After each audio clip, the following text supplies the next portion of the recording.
Good morning, good morning. Welcome everybody. At least here it's morning. Welcome, welcome. Hope you had a nice day so far, and let's do some more Zero to Hero on a cozy Saturday morning. What better to do, you know? Welcome, Bell. Welcome, welcome. As always, if you have any questions, night in Australia. I guess that's true, that is true. Yeah, I hope you had a nice day, and hopefully it's a nice ending to your day to watch my stream. Here we are, here we are. And we are doing something hopefully quite important for this account. We unlock Chronomancer. That's what I'm trying to achieve now. Let's see if we can do that. Or maybe we do some other stuff first, depending on if we find some groups. Maybe we join this group at some point. We will see. Because, you know, oftentimes you want to join a group when there is currently a group up. And stuff that you can do later, you can do also later. But I think this is like what we do now. We will just continue and do some hero points. So I need some more hero points. I'm starting here at Chronomancer at 72%. I really want to unlock it today completely. So hopefully that is achievable. I have here a special marker pack. If you don't know, Blish Hut, Lady Ilyssa's guides, and then in there the hero point pack. And I can just follow those routes. They might use some other mounts that I don't have yet, but I try to follow them anyway. Welcome, Double Donger. Welcome, welcome, welcome. Gonna get back into Guild Wars 2, but trying to decide between Revenant and Guardian.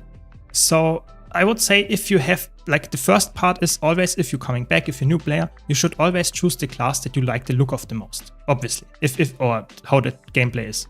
If you have no preference there though, so if you, for example, say, okay, Guardian and Revenant, they are both really cool, I don't know, I can't decide, that happens, then I would say the best choice is probably looking at which game mode you typically play. If you only play PvE, I would say both of them are very similar. If you play competitive modes, I think it depends which ones you play. And of course, even in PvE, it depends a bit if you're playing all like open world, if you play all the instances, or if you just play open world, then I think Revenant is better than Guardian. But if you play instance content as well, I think Guardian pulls ahead again.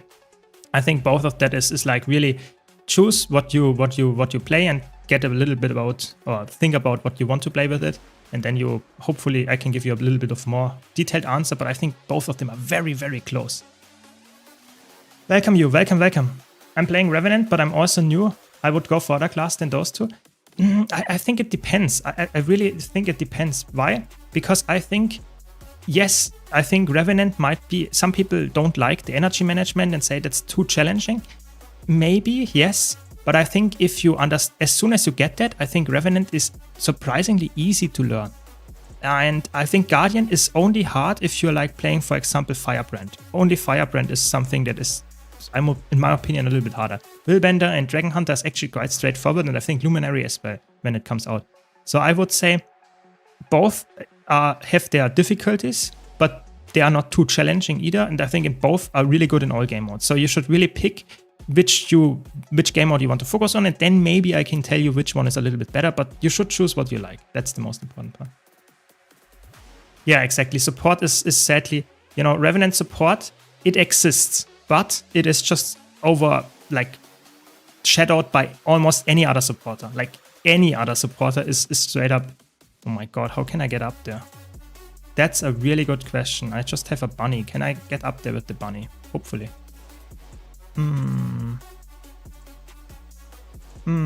That's exciting. Let me get on the bunny, please. There we go. And don't knock me off, please. Okay, okay. Okay, concentrate. No. The bunny. That's the only mount that is not really good after the Visions of Eternity release. Maybe with the Jackal. But yeah, I mean, both are good, but just looked at the new elites and those two are bad. Okay, yeah. I mean, you should not judge what you saw in the beta event, because I think that might be a hot take, but I'm pretty sure that the specs that are somewhat underperforming in the beta event are the specs that are really, really good up when the release comes out. Why is that? Because I think that ArenaNet knows that those specs are underperforming, and they don't want to have any underperforming spec when the expansion drops. Because they want to sell the expansion to players that only play Guardian, that only play Revenant as well. So that means that they have to do something drastic and make those specs like absolutely strong from the state that they were in the beta, which is not the case in the beta. So they really have to buff it. So I actually expect them to be one of the strongest when they come out. I'm not joking, I really do. And because of, you should never judge just because of the beta event. It's just the beta after all. It's not the end state. And we will see in like, I think like 38 days or something when the expansion drops. Yeah, we will see how good they will be. So keep that in mind, of course. But I would say choose the class. You should not always choose only because this is the elite spec that is garbage or something. You should choose the overall class because in my opinion, if you play a specific class, like I currently play Mesmer, it's quite likely that you play multiple elite specs and not only a single one. Maybe you don't like one of them after you played it. Maybe you will switch to another one. But there are so many. Oh my god, I will dismount. There's so many that you can play. Welcome, Patricia. Welcome, welcome. Guten Morgen. So we are just unlocking Chronomancer. We are already 80% there. A little bit more, but sadly my mounts are always getting destroyed by those annoying NPCs here. And then we can continue. We have really a lot of stuff to do today. I want to do, of course, some daily fractals, some daily Iceblood Saga Strike mission if I can do that. I want to do my dailies in the Wizard's World. And of course, I want to finish the map completion, the core map completion, while also unlocking Chronomancer. And if I have more time even, then I want to unlock the rival as well. So it's a very long list what I want to do in this stream. But of course, if you have any questions, any feedback, let me know. I'm always happy to answer, especially if you're a new player. I'm always happy to help out. Let me know. How do you think the war support is looking out of interest? So warrior support, I would say, is very underrated right now. And with the Paragon, it will be even better. So Paragon is a very good supporter that provides alacrity in PvE. And I think Quickness Heal Berserk currently is already in a state that is extremely strong, but people don't know about it. So, or don't really care about it that much. So I would say Warrior is, in my opinion, in a better spot as a supporter as than Revenant. I'm not joking. I really think Revenant needs some more help. Why is that? Because I think Revenant supports are very inflexible. You know, you are locked into your legends, obviously. And those legends have specific strengths, but they also have specific weaknesses. All the other classes, as supporters, can choose and mix and match their utility skills, for example. Revenant can't do that. So you are locked either in full healing, full stability, or full, like, boons. But you can't provide, like, a little bit of stability, a little bit of CC, a little bit of healing in one kit. Whereas all the other classes can do that, just changing, most of them at least, changing some utility skills. So I really think they need some help there. I really do. But I think Warrior is underrated as a support. It might not be as broken as, for example, Chronomancer. That much is for sure. But you don't need to be. You can, like, having permanent 11 boons up, which Heal Berserker can do, it's quite good, I can tell you that much. Okay, I need again the bunny. Okay. Yeah, but I would say if you're a main support player, then I would not recommend Revenant. Like, at least if you're playing PvE. In competitive modes, Revenant support is surprisingly, like, decent. But in PvE, I would say it's not the best choice when it comes to pure support with healing and all that stuff. Okay, so where is the hero point? It's up there. I think I might be able to get there with the bunny. Let's test. I don't have any mastery for the bunny, so it doesn't jump that highly. I think it's quite challenging, to be honest. Okay, we made it, I hope.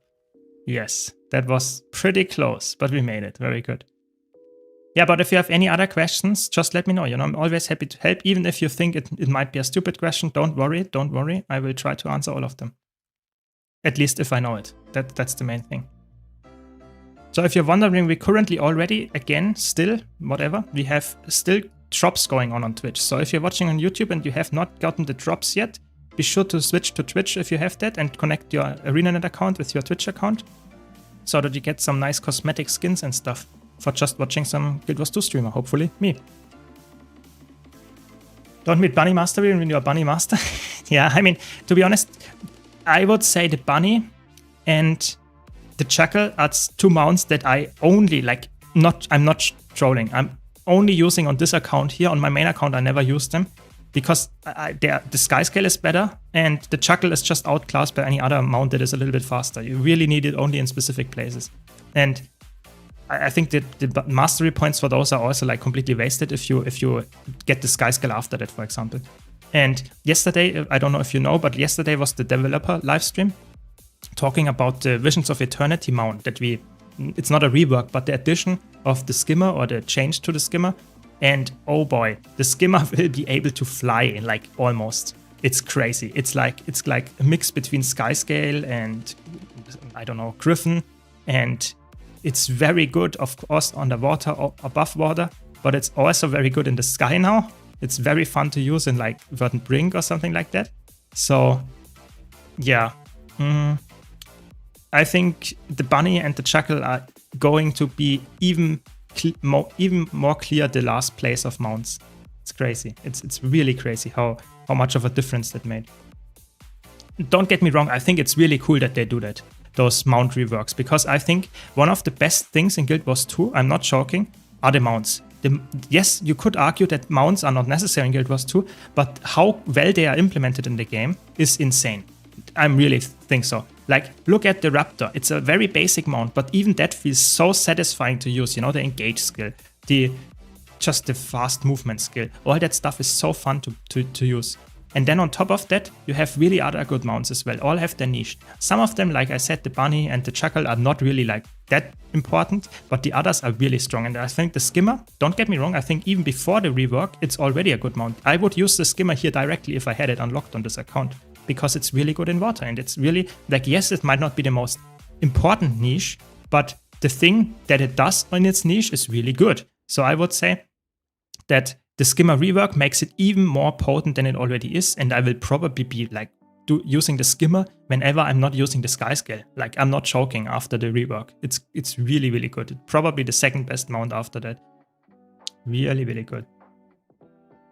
Yeah, exactly. They need to, if they really want to bring out some mounts that are like underused, like the bunny, like the jackal, then they have to give it some kind of usefulness in another scenario where you typically would use another mount, but it doesn't have, like, they really want to make it so that not a single mount is the most broken one and you always use that one.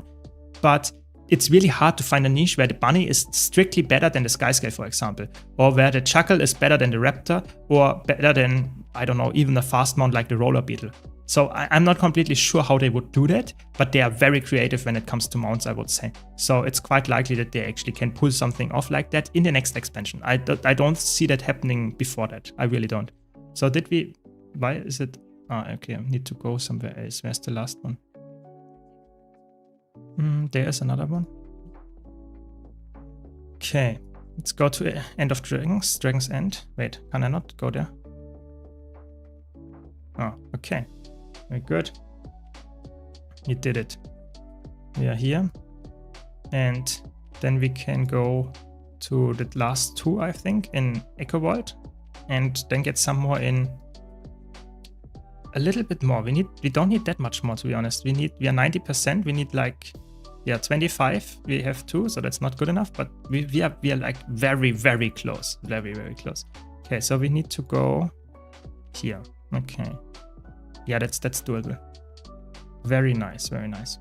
But as I said, if you have any questions, let me know. I'm always happy to talk about that stuff. But yeah, I think the developer livestream yesterday was really good. So obviously not for people that are not interested in open world and stuff, because only there you can use mounts. But I would say for me, as someone that plays open world regularly, it's not the most played game mode that I do, but still, it's really nice. The skimmer looks amazing. The abilities are cool and impactful, while also feeling somewhat snappy to use. And I mean, I have to try it, of course, how it feels, but I think it's also not too hard to unlock. It's just a mastery, and it feels very satisfying to use underwater, above water, even in the air, on land now. It's just a very, very flexible mount now, and I think that's good. We need flexible mounts if they are not too overpowered. I think I'm on the wrong side here. But yeah, there were also, if you didn't know, there were also other things that they mentioned in the live stream, and I think some of them are actually really, really surprising. So first of all, we know that we will get another blog post or live stream about the hairstyles and the raids. That's really cool. I'm very excited for that we get more information about the expansion before it drops. I was really hoping that will be the case. So can I get up there? That's the question. I can't use zipline, so yeah, I think it's doable. There it is. Okay. Yeah, but they were, and also about rates, of course. So that's really nice that they let us like give some information about the upcoming rates and stuff. Maybe even the rework, how they merchant and stuff. Maybe if we're lucky with the strike missions. But another thing that I want to like hear from them is obviously how the maps will look like and stuff. Oh my god, that will be so close. Oh, that was so close. Very good, we did it. And another thing that they mentioned, or not really mentioned, it was like more a teaser of the stuff that we might get, is that we actually, and that's I'm really surprised, that the hero panel here will get 2 more, or maybe it was one of them, maybe some kind of dev tool, but they had a calendar function here down there in the thing. That is really cool. If that's really the case, I was like really surprised. Like either it is like a calendar function where you can see, oh, the next upcoming rush event is gonna happen there, the expansion drops then. That would be really cool if that's the case. Or it could be an in-game event timer, because there are so many timed events nowadays, so maybe that is also something that they do. But either way, I'm pretty sure this is like a very cool function that we will get. And another thing that we also saw, I'm not sure, like I said, if that might be some dev tool and we will not get that as the player, but we saw another, like not the equipment tab and not the build tab, but we saw some kind of wardrobe tab. Maybe they just put out the wardrobe tab into like a special tab, not the single only one that we currently have in the equipment tab, so it's a little bit hidden. Oh my god, can I get up there even? I might not be able to get there, to be honest. Can I get up there? No, I'm not sure. Maybe here on the routes? Maybe? I don't want to spend too much time on like trying to get this one, because I know I will get, I just need like 2 more or something, and I can get them from Dragon's End as well. So I will just switch to Dragon's End here, it's probably faster.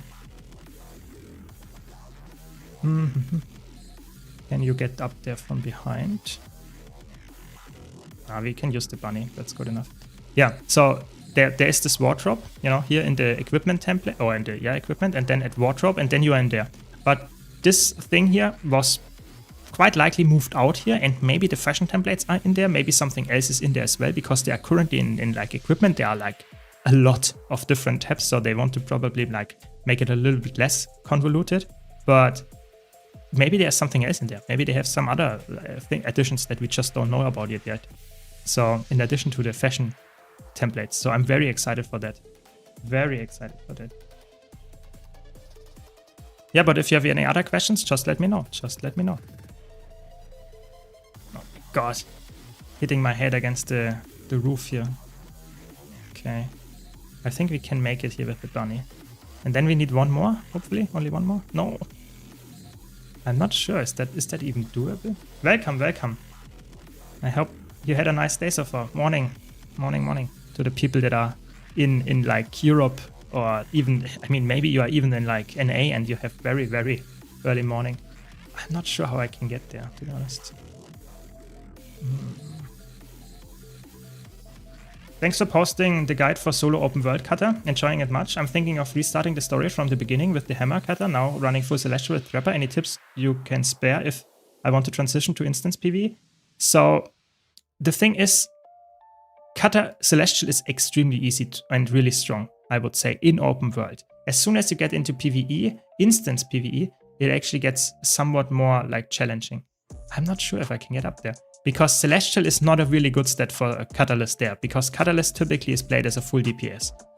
But you can play, if you really wanted to, you could play some kind of celestial healer even with it, but you never play hammer on cutter, that's the problem. So I'm a little bit hesitant to recommend any cutter build with a hammer for you, for instance PvE, because it's just like very low damage there. So you really want to have more damage on than that. Oh my god, classical Benny problem. Jumping somewhere and then falling straight back down. I'm not sure if I can get there. Oh my god. Just want to get this hero point. And the roofs are built in a way that I can't get up there. Oh my god, I'm not sure. That's so painful. Just want to get some combat going and not playing like here, playing the wall.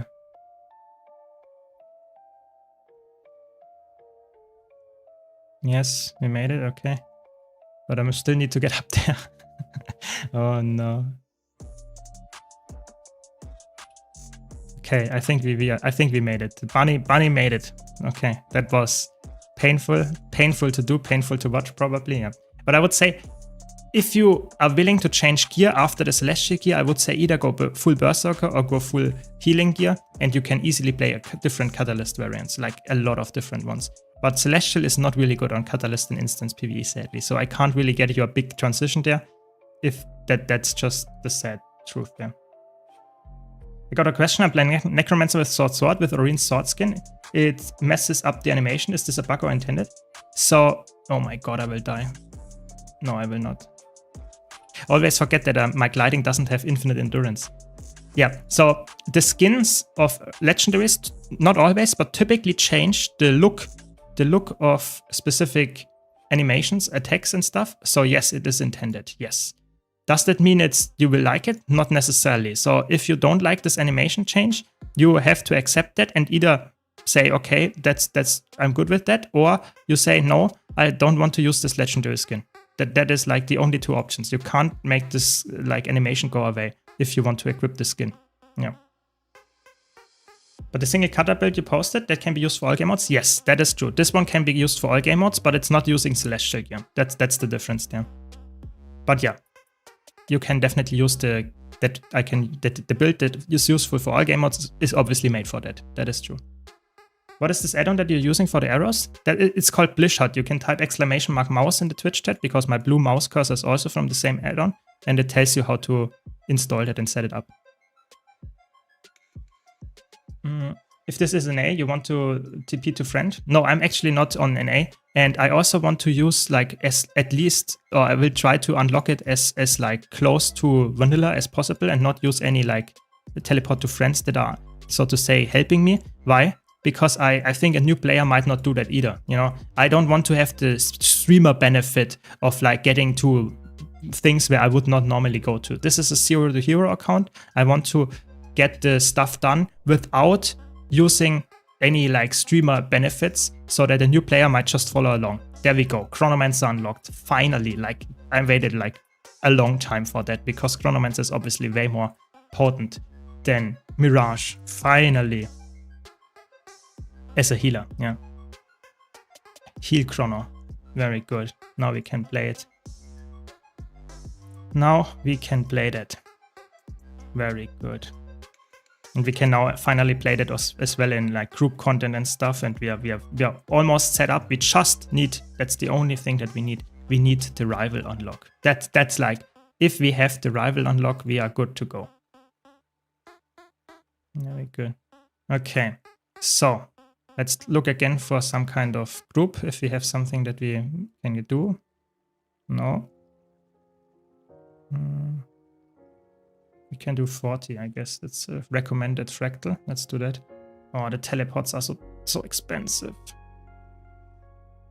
I finished questline. What's the fastest way to farm masteries? Doing meta events typically is really fast, where a lot of mobs spawn. But other than that, it's actually not that easy to be honest. Oh my god, we are instantly in. Other than that, it's not like just play the game and you will get there, but it's definitely not something where I can say this is the absolute best way to farm it. So a lot of meta events, do some, I don't know, yeah, meta events and farm, maybe do map exploration, stuff like that. But typically meta events is the best thing that you can do. There we go. We are Chronomancer now. We can provide some boons. Berserker sets for instance PvE cutter. Exactly. Are you going to end up Chrono on this character? Exactly. I'm playing Chronomancer. I just need to unlock the rival. The rival is like very important. To do that, I have to play one story mission. We do that later as well, hopefully. But that's like, I really want to, you know, I started out with Mirage because I can use the Celestial gear there. And on Chronomancer, I really want to have healing gear, but I slowly get healing gear. So I think for me now it's possible to do that. And the important part is really that I want to get my fractal level higher. And I can only get my fractal level higher if I'm able to like be able to carry the groups. Because like in the beginning, yeah, tier 1, maybe even tier 2, fractals are not that hard. Yeah, they are really not that hard. But as soon as you go to a higher level fractal scale, like starting in tier 3 and stuff, you need some kind of healer. And typically a lot of groups don't play a healer. And that's why I really want to play the Chronomancer, because Chronomancer gives me access to really carry groups with healing, with a lot of utility in the kit. And that's the reason why I want to at least unlock Chronomancer before I go into those harder fractals.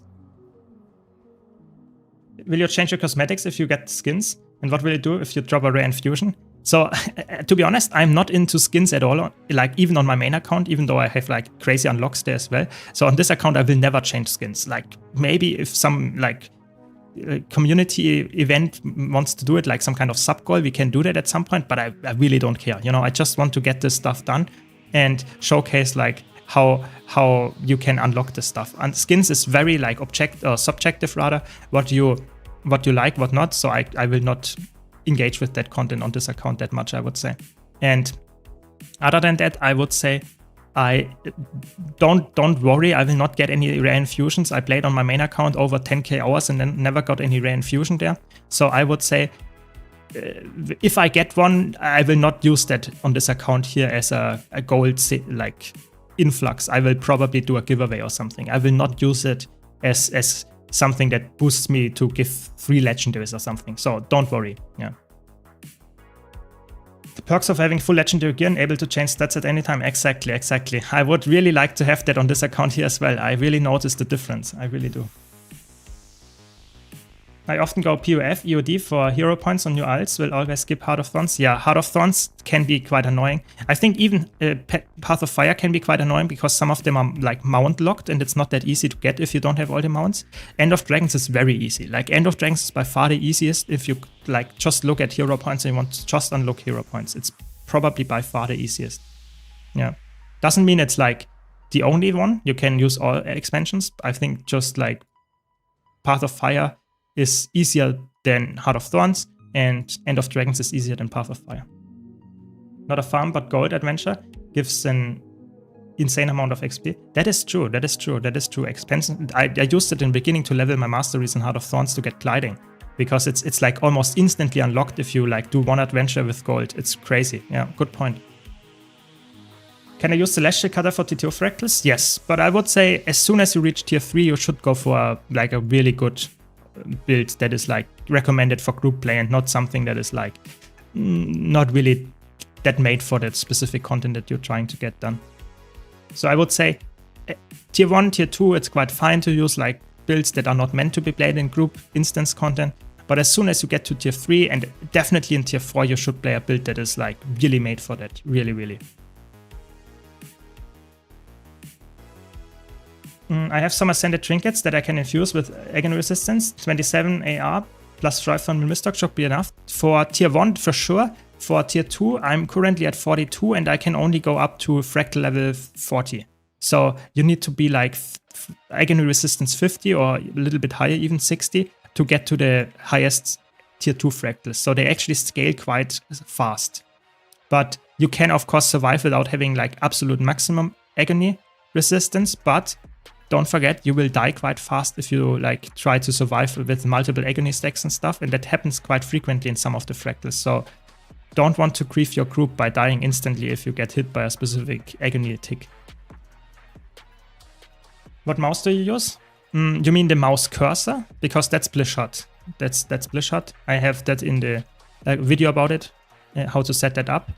My real mouse in real life, so to say, that I'm using in my hand, that's Logitech G602, I think.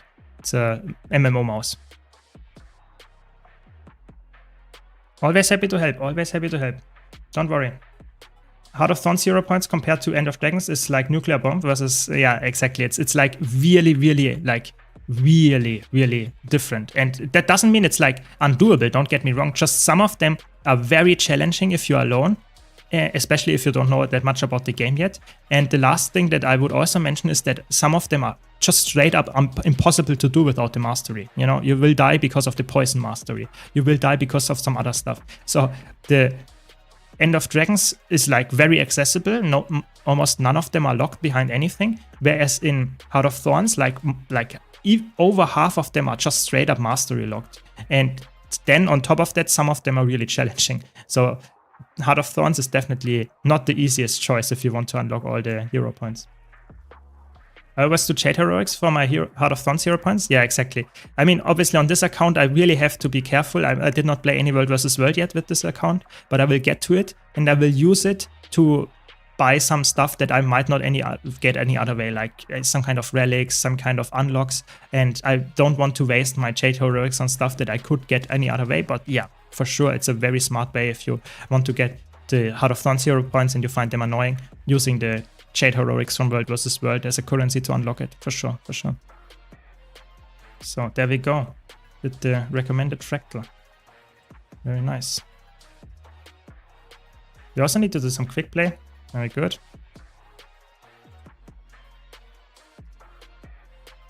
Even some veterans struggle with Heart of Thorns sometimes. Always wait for the Heart of Thorns hero point chain. Worth tipping 1 gold to the commander for doing it. Yeah, absolutely. I would say if you play a dedicated solo build like I have on my channel, on my YouTube channel, then you can do all the hard hero points as well alone. That is the cool part, but only then. There are some of them that are really, really challenging and you will not be able to get those done if you not play a specific solo build. That's just almost impossible. We need the 7 for the recommended one. And some quick play. There's a 7. Very good.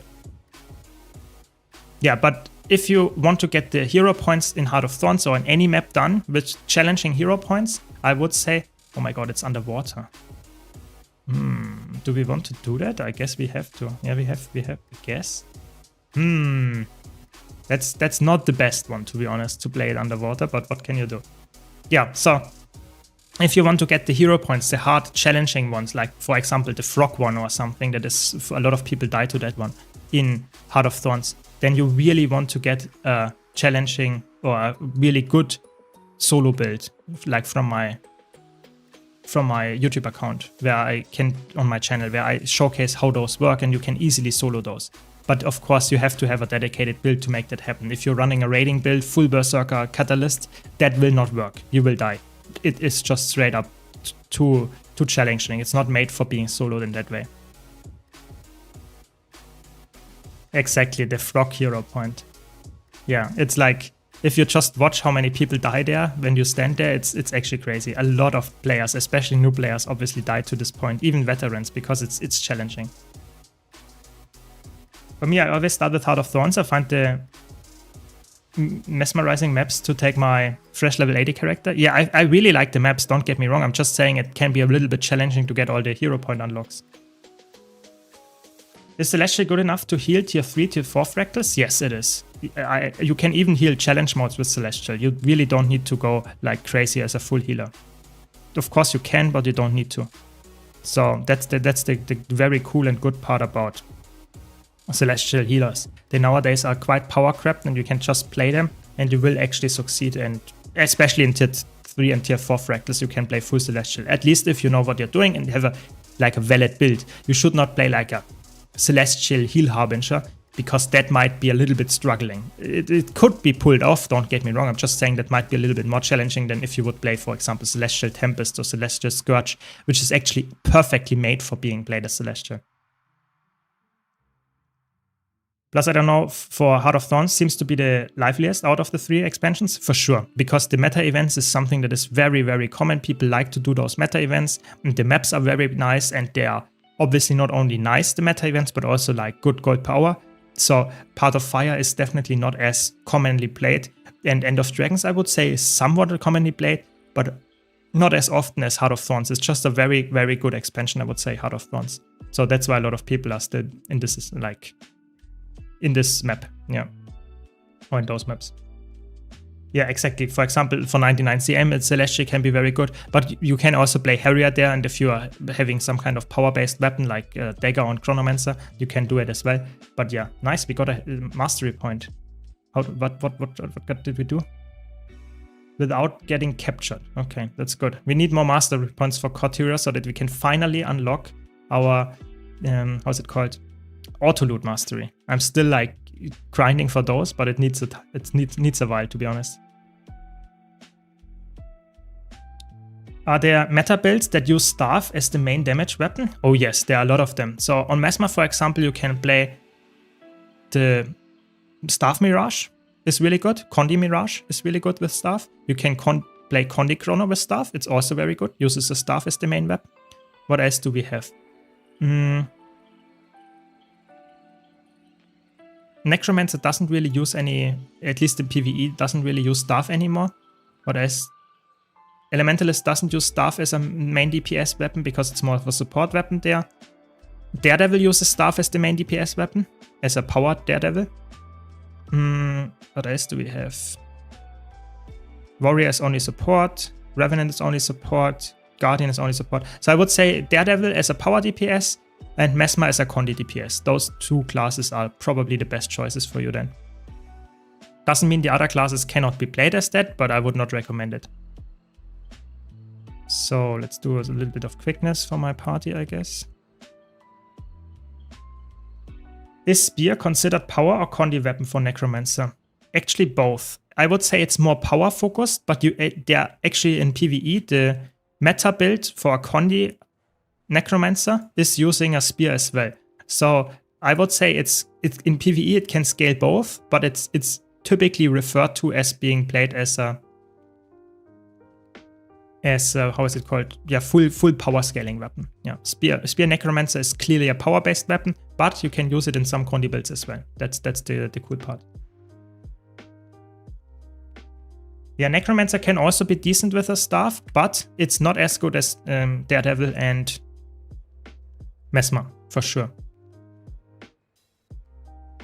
Today I spent like 100 plus gold to kit my heal druid, just to be so bad at it. I actually barely do any healing, plus my healing with the melee weapon, Mace, is inferior to ranged Chrono Rival. That is true, that is true. Ranged weapons as a healers are obviously always stronger, but just don't give up yet, you know? Be patient, try to watch a guide about it, or something like that, and you will understand how good Druid can be. It might not be as easy to learn, to get into as Chronomancer is, that much is, I would say, for sure, but I think it's definitely still a very, very solid pick, and if you like Druid and you just can't play it yet, don't give up. I think be patient and try it a bit, and you will actually like it at some point and be able to play it and pull it off. That's my tip. But yeah, it can be more challenging to play than Chronomancer, I would say. Welcome, Beaver King. Welcome, welcome. Can I roll your latest build with Spear instead of Pistol Torch? I guess, yes. I guess you can do that. I would say it's a little bit inferior, but you could definitely do that, yeah. Yeah, I guess, yeah. I think that's quite cool about some of the Spear design is that they are quite flexible. You can just exchange them whenever you want. So yeah, that's possible. Thanks, Croxy Wolf. Thanks a lot for the Prime. Really appreciate it. Thanks for your support. Hope you're enjoying the stream. But yeah, if you have any questions, don't be shy. Don't be hesitant. Just ask and I will try to answer that. Welcome, welcome. Is Chrono support still good after the nerfs? Oh yes. If you're talking about the PvE nerfs, I think it's still the best support. If you're talking about the PvP nerfs, it's definitely not as good anymore. But in PvE, it's very, very good still. Like, still probably the best support, at least until Troubadour comes out. Yeah, it's a really, really good support. There we go. We did it. There's the chest. It's at the bottom. I have to swim down. Never forget the chest again, you know? That's the thing. We did it. Yeah, it's still very good. I'm like trying to unlock it and play it right now because it's so good. So we need some more daily fractals. 2 dailies, exactly. That's what we need.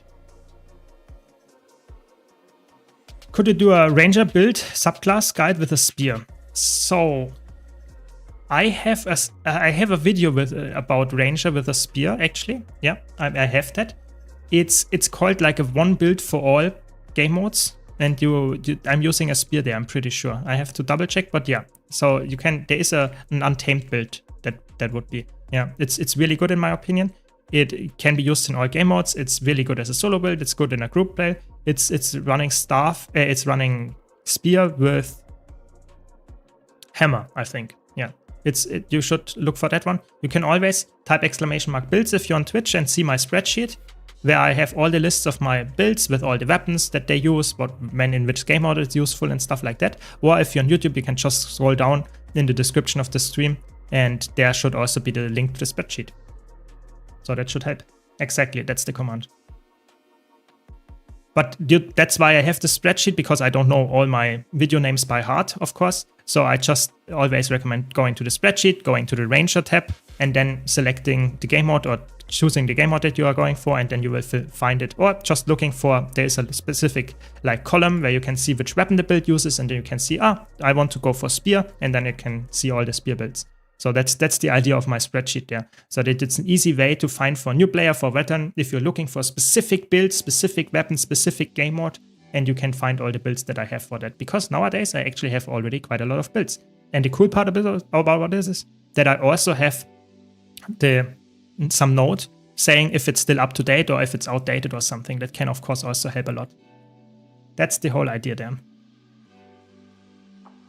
What do you think the best healer will be with the new professions coming? I think it will still be Chronomancer, and with this on the same level, it will probably be Troubadour. Those two will probably be the best. But there are so many really good ones coming, like Paragon looks very, very strong as a healer. And I think even Luminary looks quite potent. So we will see. I have to give you my opinion after I played all of them with the final balance. But it will be quite close, I would say. Celestial Heal Chrono is not that bad if you want to play it. That is true. It's not that bad, but I would say Celestial Heal Mirage is a little bit better. I really think so. And I think there are better Celestial builds than Chronomancer. I think, for example, Celestial Scourge is insane, Celestial Tempest is insane. So in my opinion, it would be, if you have multiple classes that you can play, I think one of the best choices that you can have is Scourge or Tempest. So I would not recommend going for Chrono. But if you only play Mesmer, of course, it's a very good option as well. Yeah, Paragon looked very good. I tried it, of course, in the beta event, and it looked very, very strong in all game modes, actually. Welcome, Wolmich. Welcome. Run you through your YouTube videos, currently getting back into the game after a break, and wanted to thank you for them and your way of explaining things. Nice. Yeah, very good. Glad you enjoy them. More to come. And glad I can help you back into the game. That's, after all, very, very important to me, that we get more new players, more returning players into the game. That's what we like. So I guess we just rest him. In open world, does mobility without a mount really matter? Nowadays, not really. Like, there are some niche cases where it might matter if you're doing a map completion very fast or something and don't have the mounts unlocked on this account or something. But if you are like having mounts and you are a veteran account, then mobility in open world does like barely matter. Like barely. There are like fringe scenarios where you would say yes if you are in like some kind of in combat and you can't use a mount. But nowadays that's not even true anymore, because like mounts are something that you can use to get out of combat. So yeah, I think it's outdated nowadays to have mobility in an open world build. It's not really necessary. It can help, of course, to disengage fights or something, or just to reposition, but it's not necessary. Yeah, Gate Shot looked also very fun, I agree, but Gate Shot will not be a support. That is very, very, like, that's a given. Yeah. What do you think about the new Skimmer update? Oh, I think it's very good. I talked about it earlier a bit, but I think the Skimmer update will bring Skimmer from a state where it is very good in its niche of going above water and that stuff, to a state where it's like absolutely insane as a mount. Probably the second best mount after Skyscale, because it's very, very flexible, very, very strong. And I really like Skimmer already, and I think it will be one of my favorite mounts to use after the expansion drops. It looks really potent. So if you don't know, the yesterday live stream was actually, developer live stream was really fun to watch. They explained a lot about the Skimmer, how it worked, why it's now a really good mount and that kind of stuff. And I would say it's definitely a really, really solid pick, like really solid.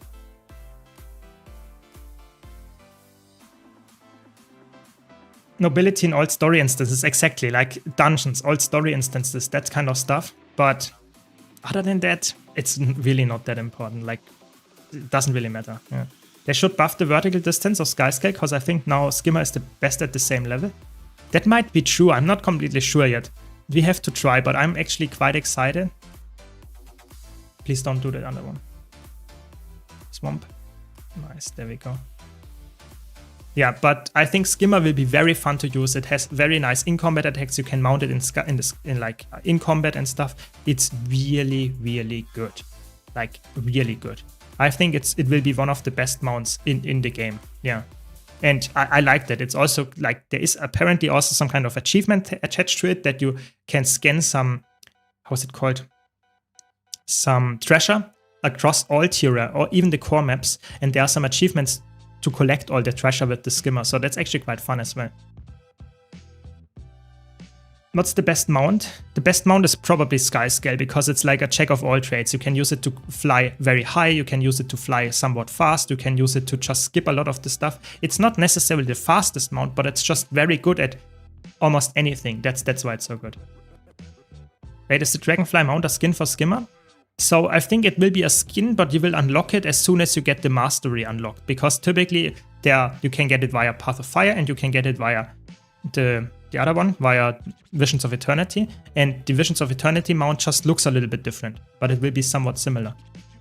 What are they doing? Yeah.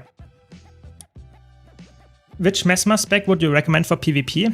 If you're willing to like try to improve, then I would say the best one is probably Mirage right now, but it's also the most challenging one. So I would recommend trying Mirage, but don't worry if you feed because it's very challenging. I'm thinking of switching from Reaper to Gale Shot, not gonna lie, but having to go around getting waypoints and maps is gonna be annoying. Yeah, but maybe see it as a journey, you know, have some fun to replay the game. Maybe that can be fun as well, but definitely it can be annoying in Guild Wars 2 that you have to do the map completion again. But I think Gale Shot will be so fun. I might even play Gale Shot as my main on my main account as well. Yeah. Griffin goes to the back burner in my list now. I think Griffin is like the roller beetle in the sky, and it's still valid to play. But I think you are right. Griffin will be not the most like useful mount after the Skimmer update anymore, because the Skimmer is obviously also a mount that is somewhat capable of flying, like the Griffin is. So it's not necessary to have both of them. But yeah, I think it's still, they still have a niche, all of them. Maybe I should try to get the wisps. Where do they spawn? Maybe I should try to help. Not read chat for a second. Been playing since end of 2012, but always on and off. Still have a million things I can do, and current event brought me back to them. Yeah, the current event is amazing for that. So if you have any questions, just let me know, or just check out my YouTube channel. Of course, there are a lot of guides there already as well. Okay, so we need to get this, and I think we are ready.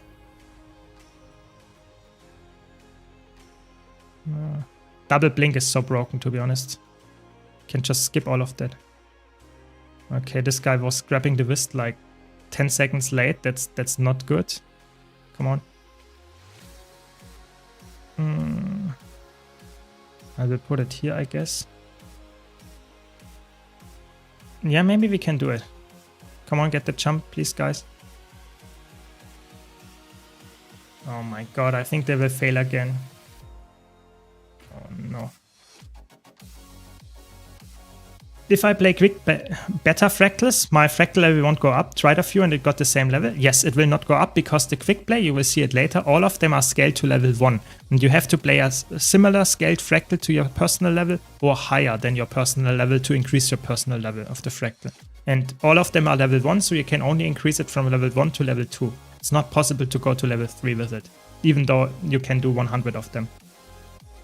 That's just how it's designed. It should ease the like how you get it in, how you get into fractals, that's what I meant. But it will not increase the fractal level. You can't farm it and say, yeah, I will be fractal level 100 after doing it 100 times. That's not how it works. It should just make an easy way to get into fractals. That's the idea. That's the idea.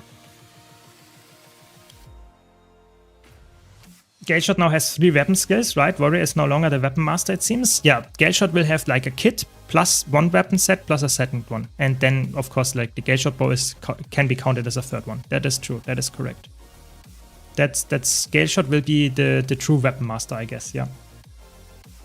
Griffin is very fun to use. That is true. Griffin is a very fun mount, but it might not be the best mount anymore when it comes to flying. Skimmer seems very strong as well. Swampland is unironically the hardest fractal to pack, especially in tier 4. I think it depends. You know, I can, if I'm playing like concentrated, I can do multiple wisps in the time, because the interesting part is, as a Mesmer, you can portal, you can use blink and that kind of stuff. So I could do multiple, and then I can carry the group really hard. If I do 2 of the wisps, we just need 1 other person to do it. But you're right, in packs it can be quite annoying, especially if you're doing like normal tier 4 fractals without challenge modes, where the skill level of a party member is probably lower in general. So yeah, it can definitely be somewhat painful sometimes. But we're here in tier 2, so I think the timer is a little bit higher, and we should be able to get it done. And we got it like after the 4th try or something, so could have been better. But I mean, I was also not participating too much because I was too focused on chat. So it's fine, it's fine. We did it. But I can definitely see that Swampland can be quite annoying for a new player, especially if you just can't carry the group because you are also failing somewhat often. Yeah, that happens. Just recently came back to the game, so don't have Skyscale just yet. Griffin is super nice. I'm doing core map exploration to get my free legendary spear, basically. Yeah, I know. I do it here on this 0 to Hero account. I don't have the Griffin or the Skyscale, and I definitely really feel it because it's in the core maps somewhat crazy useful, like the Griffin. Not necessarily the Skyscale. The Skyscale is obviously also useful, but if you want to travel very fast, the Griffin is a very, very good pick. And it will be even after the release of the Skimmer, the new one, because the Griffin always has value to be a fast flying mount. The Skyscale and the Skimmer will not be as fast. That's just the truth, the absolute, like it's how it is. And that means that you want to use the Griffin if you want to be fast. You want to use the Skyscale if you want to go vertical, or at least, yeah. And if you want to hover while also exploring the map quite fast, then you would go for the Skimmer. So the Skimmer is more like a very useful, very fun mount, whereas the Griffin is a very like, you have a goal, you want to get across the whole map very fast, then you use the Griffin, and that will stay somewhat the same. So I think that's a good decision, but I really hope that we get some updates to the Bunny and to the Jackal as well, because those two seem like very, very underpowered when it comes to the other mounts. So maybe we will get them in the next expansion. But I'm excited about those developer live streams. Hopefully we get more of those before the expansion drops, but they have not confirmed anything yet, so we will have to see. Okay, now we have to collect those things. Give me some super speed. Yeah, nice. There we go. Almost done.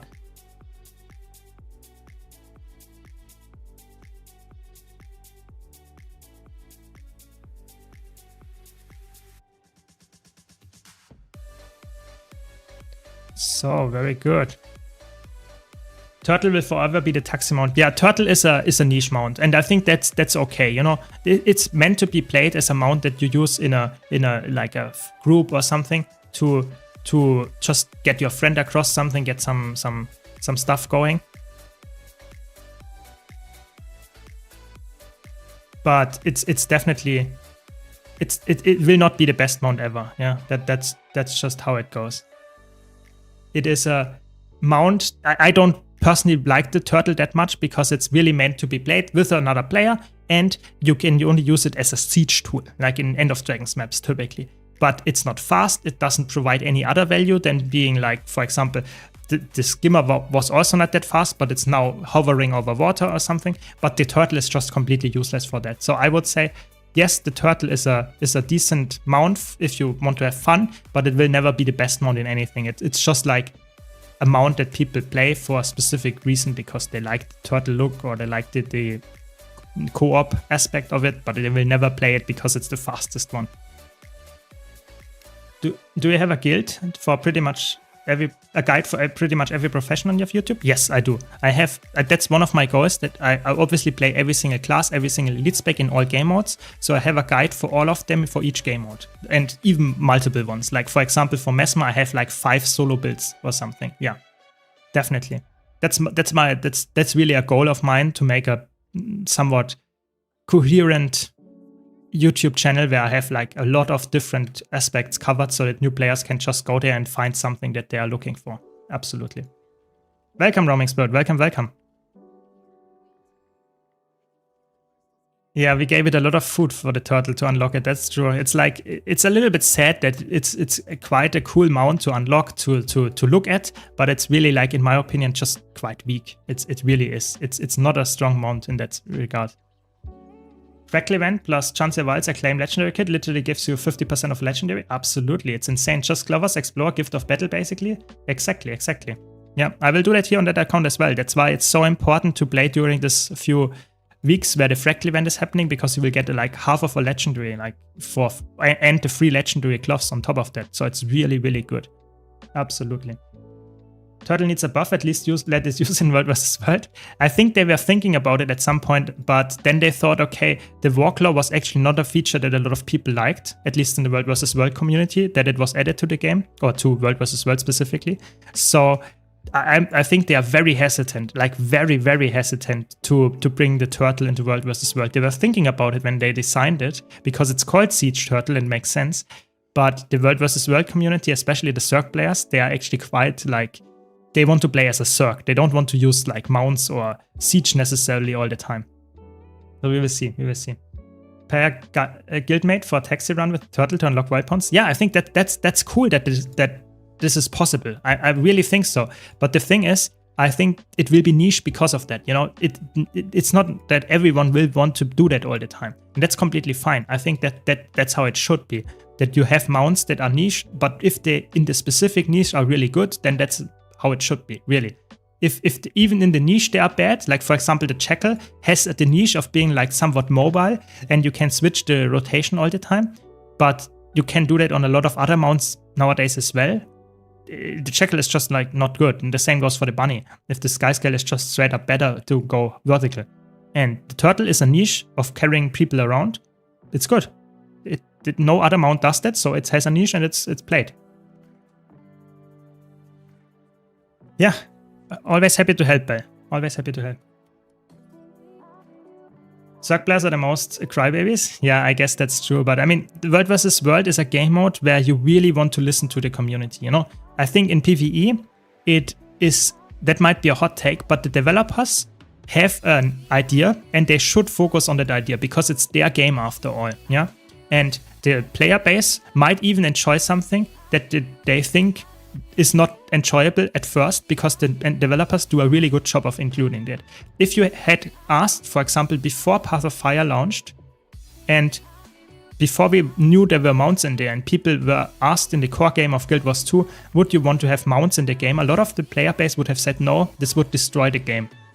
And now they introduced mounts, and they are absolutely insane. They're really, really good. So the player base was really happy about it. But in World vs. World, I think the opposite is true. In World vs. World, you really have to listen to the player base, because the game mode is only thriving if the player base enjoys it. And you really want to do what the player base actually thinks is good for them, because then they will continue playing it, because it's player created content. You know, you play and fight against the same different players all the time, but you fight on the same map with the same content, and you really want to have the players playing the stuff that they enjoy. That's why I think if they say, no, we don't want mounts, and like 90% agree, then they should not include more mounts than the Warclaw. Straight up. How can I get ascended recipes for light armor? So yes, you need the tailor for that. That's correct. You are already, if you have 500 tailoring, you are already correct. That's perfect. And then you can actually get them from the vendor, or you can get them from some achievements. So it's typically you get them from the vendor if you want to get the normal recipes from the vendor at the tailor bench, tailor master or something, how it's called. But there are also some recipes that you will not get there, like Path of Fire or End of Dragons specific gear stats. Those you might have to get from a specific hard vendor or some other vendor, or they drop from some specific end bosses or something. Yeah, you just can check the wiki if you want to have a specific recipe where it is. But typically like 80% of the recipes can be bought from the vendor already. What are good gold making methods if I'm sick of instance PvE? Oh, I have a very good video coming up later today. Later today I have a very good video coming up on my YouTube channel. So if you don't know, I have a YouTube channel, of course, and I have a video coming up where I talk about the best gold farms in the game that are across all game modes. So how much gold do you get by playing World vs. World? How much gold do you get by playing open world. How much gold do you get by doing this instance? So check this video out. It comes out in a few hours. Can highly recommend that. Because it's obviously highly dependent on what kind of player you are. So sometimes players like to play world versus world. Some players hate to do that. So you find something that is worthwhile doing for you as a gold farm. And I have like, I think 25 or something like that gold farms that are really, really high value that you can get in there and rate it in a tier list. So be sure to check that out. Imagine in World vs. World, swapping catapults for turtles, much more entertaining. It's absolutely more entertaining, yeah. If it's like really used only for a specific like thing like doing catapults and not in combat really, I think that would be okay then. But if it's like forcing you to use it in combat or making it somewhat annoying to use in other situations, then I'm not sure if the turtle would be a good addition. I remember a lot of threads in forums about the demons and how it destroyed the game. Exactly, and I think that's like a lot of times the player base says something, and after the developers bring out some new feature that's actually really, really good, then the player base changes the direction. Like no one in the game would now say the mounts in Guild Wars 2 destroyed the game. No one, not a single player would say that, because the mounts in Guild Wars 2 are very, very well implemented. Yes, you could argue that the core maps are a little bit like lost a little bit of their flair because it can be done so fast now with the roller beetle, with the griffin and stuff. But I think even there, it's very fun to use those and very I don't know. It feels very reactive how you can make them use. I really think so. There we go. I got another bag. Very good. Can increase my inventory. Welcome, Moody Blues. Welcome, welcome. I'm not sure if it's a self-scam. Another question is that I pay not to play. That is true. That is true. I mean, I would say if you like to play the game and you don't want to spend money on it other than for the expansions, I think that's a completely fair take. Then you should try to get the best gold farm that is like possible for you and that you don't find annoying, for sure. But it's still a very valid argument to say the best gold farm in the game is probably getting some kind of high-paying job and then spending some gold, some real dollars in the game. That can be a valid argument. Doesn't mean it's the best thing to do. I don't do that ever on my main account and stuff because I like to play the game. I like to farm my stuff, have some kind of progression going on. Okay, that's another bag slot. Very good. We're increasing our bags like crazy. Look at this. We are already at 129. That's very good. Let's clear the inventory a bit. We're done with the fractals for today. We have to do a little bit more of some other stuff, but we are getting somewhere. We have to do the map completion today. Very good. What do you do with all the relics? My bank is getting kind of full, so salvage them. Of course, if you don't have the legendary one, that can be a little bit annoying, but if you know this one is really bad, you will never use it, then I would say the best option that you can get is just salvaging them. And you get some gold out of them. Don't need that. Can salvage that and can sell some other stuff. We also want to get the rival unlocked. That's also something that we want, but for now, let's go to the vendor.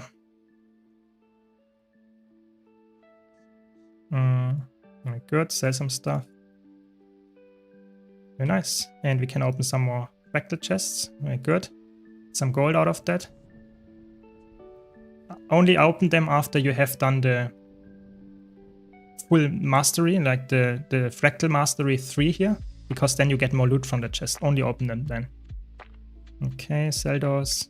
Sell the chunk items, and we are at 129 gold. Very nice. Very nice. Get some more basic salvage kits and we can continue. Maybe we do some strike missions if there's some up. No, then we will do some more map exploration. It's definitely not a self-scam until I'm able to afford it without issue. Exactly. I think Guild Wars 2 is very nice. You can play the game how you want to. If you like to play the game as a game where you spend real money, then do so, but you don't have to. Guild Wars 2 is definitely... I made a whole video about this topic where I bring arguments and say Guild Wars 2 is not pay to win. Because you can spend money in the game, but you don't need to. And that's really... I think that's how it is. Of course, you want to get the expansion at some point if you want to play all the classes and stuff, but other than that, you don't have to spend money. You can farm everything in the game. And the gold farms, I think, are quite fair. There are some gold farms that are very, very lucrative. And if you just spend some time in the game, you get actually decent gold. Yeah. What your skin look like? I really have no clue what my skins are. Like, I'm just equipping whatever I'm getting. This is what my character looks like.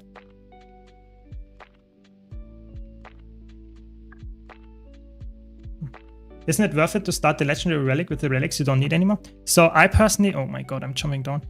Personally, I think the legendary relic is a very, very, very expensive item to get. What am I doing? Oh my god. Just want to get up there. But yeah, there is, in my opinion, the legendary relic is only worth for players that switch around their classes, their builds all the time. Because it's a very expensive legendary if you don't switch relics all the time. Why is that? Because the legendary relic costs like insane amount of gold for what the value it is providing. I would say for 90% of the player base, the legendary relic is not that useful. And it can be quite annoying. But the thing is, what I also want to mention here is, even for me as a veteran that has the legendary relic on the main account, that doesn't mean I have everything unlocked. When the next expansion drops, like in a month, I will have to unlock the new relics in the expansion once for my legendary relic as well. So I have to do the achievements, or I have to unlock it via the world versus world thing. So this is the same for me. So keep that in mind as well. So it's not something that will be like the armor or something where I unlock all the armor stats all the time directly. This is not the case for the relic. So the relic is even worse in that regard, but obviously it's still a high quality of life item. So if you are someone that collects all the legendaries and stuff and wants to have quality of life, it's still very, very worth it. But just want to mention it here. It might be not for you. So think double about it.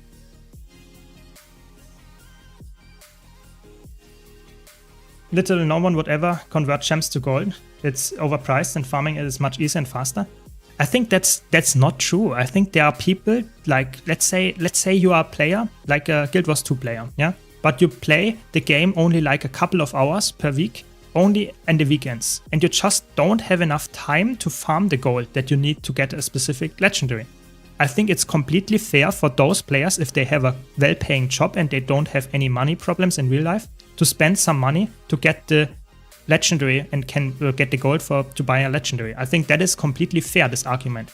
I'm not saying I would do that or I'm doing that, not at all. I like to play the game. But if you just don't have enough time to farm gold in the game, but you still want to have a legendary, I think it's completely fine to spend some gold, some real dollars to get some money in the game. I really think so. Instead, I think Guild Wars 2 is also really important to find the right class for you. Absolutely. I think if you you have to try different classes. And if you find a class that is very well suited to you, then you will have much, much more enjoyment than if you would play a different class that you don't enjoy at all. Absolutely. And I would even go as far as, at least for me, it was the case, if you don't like the race or if you don't like the look of your class and the feeling of the character or the skins that you equip, that can also lead to you not enjoying the game. Really do. I started playing on an Asura Elementalist at some point, and I did not enjoy it as much. And I switched to a human, and I had way more fun then. Doesn't mean I'm not playing Asura anymore at all. Just saying, sometimes you have to play what you actually enjoy, and then you will enjoy the game way more, even if it's the same class. Yeah. Speaking of relics, current mini goal is to unlock Relic of Sakiros. Hope it doesn't take that long. Yeah, Relic of Sakiros is a really, really good unlock. So highly recommend to get this unlock for sure. And I think it should not take that long. People do that anyway, still the event and stuff. Exactly, and people that don't have the money in real life to spend it on Guild Wars 2 can just say, okay, I will just spend some more time in the game and farm it in-game itself. I think that's also a very good thing. So I think there is a balance in both directions, and that's what we need. I think that makes a good microtransaction game. You don't want to have one thing only possible, I think. Really, I think so. Welcome, Saint. Welcome, welcome. Welcome, Poopsie Mouse. Yes. Very nice day today. Very nice day today.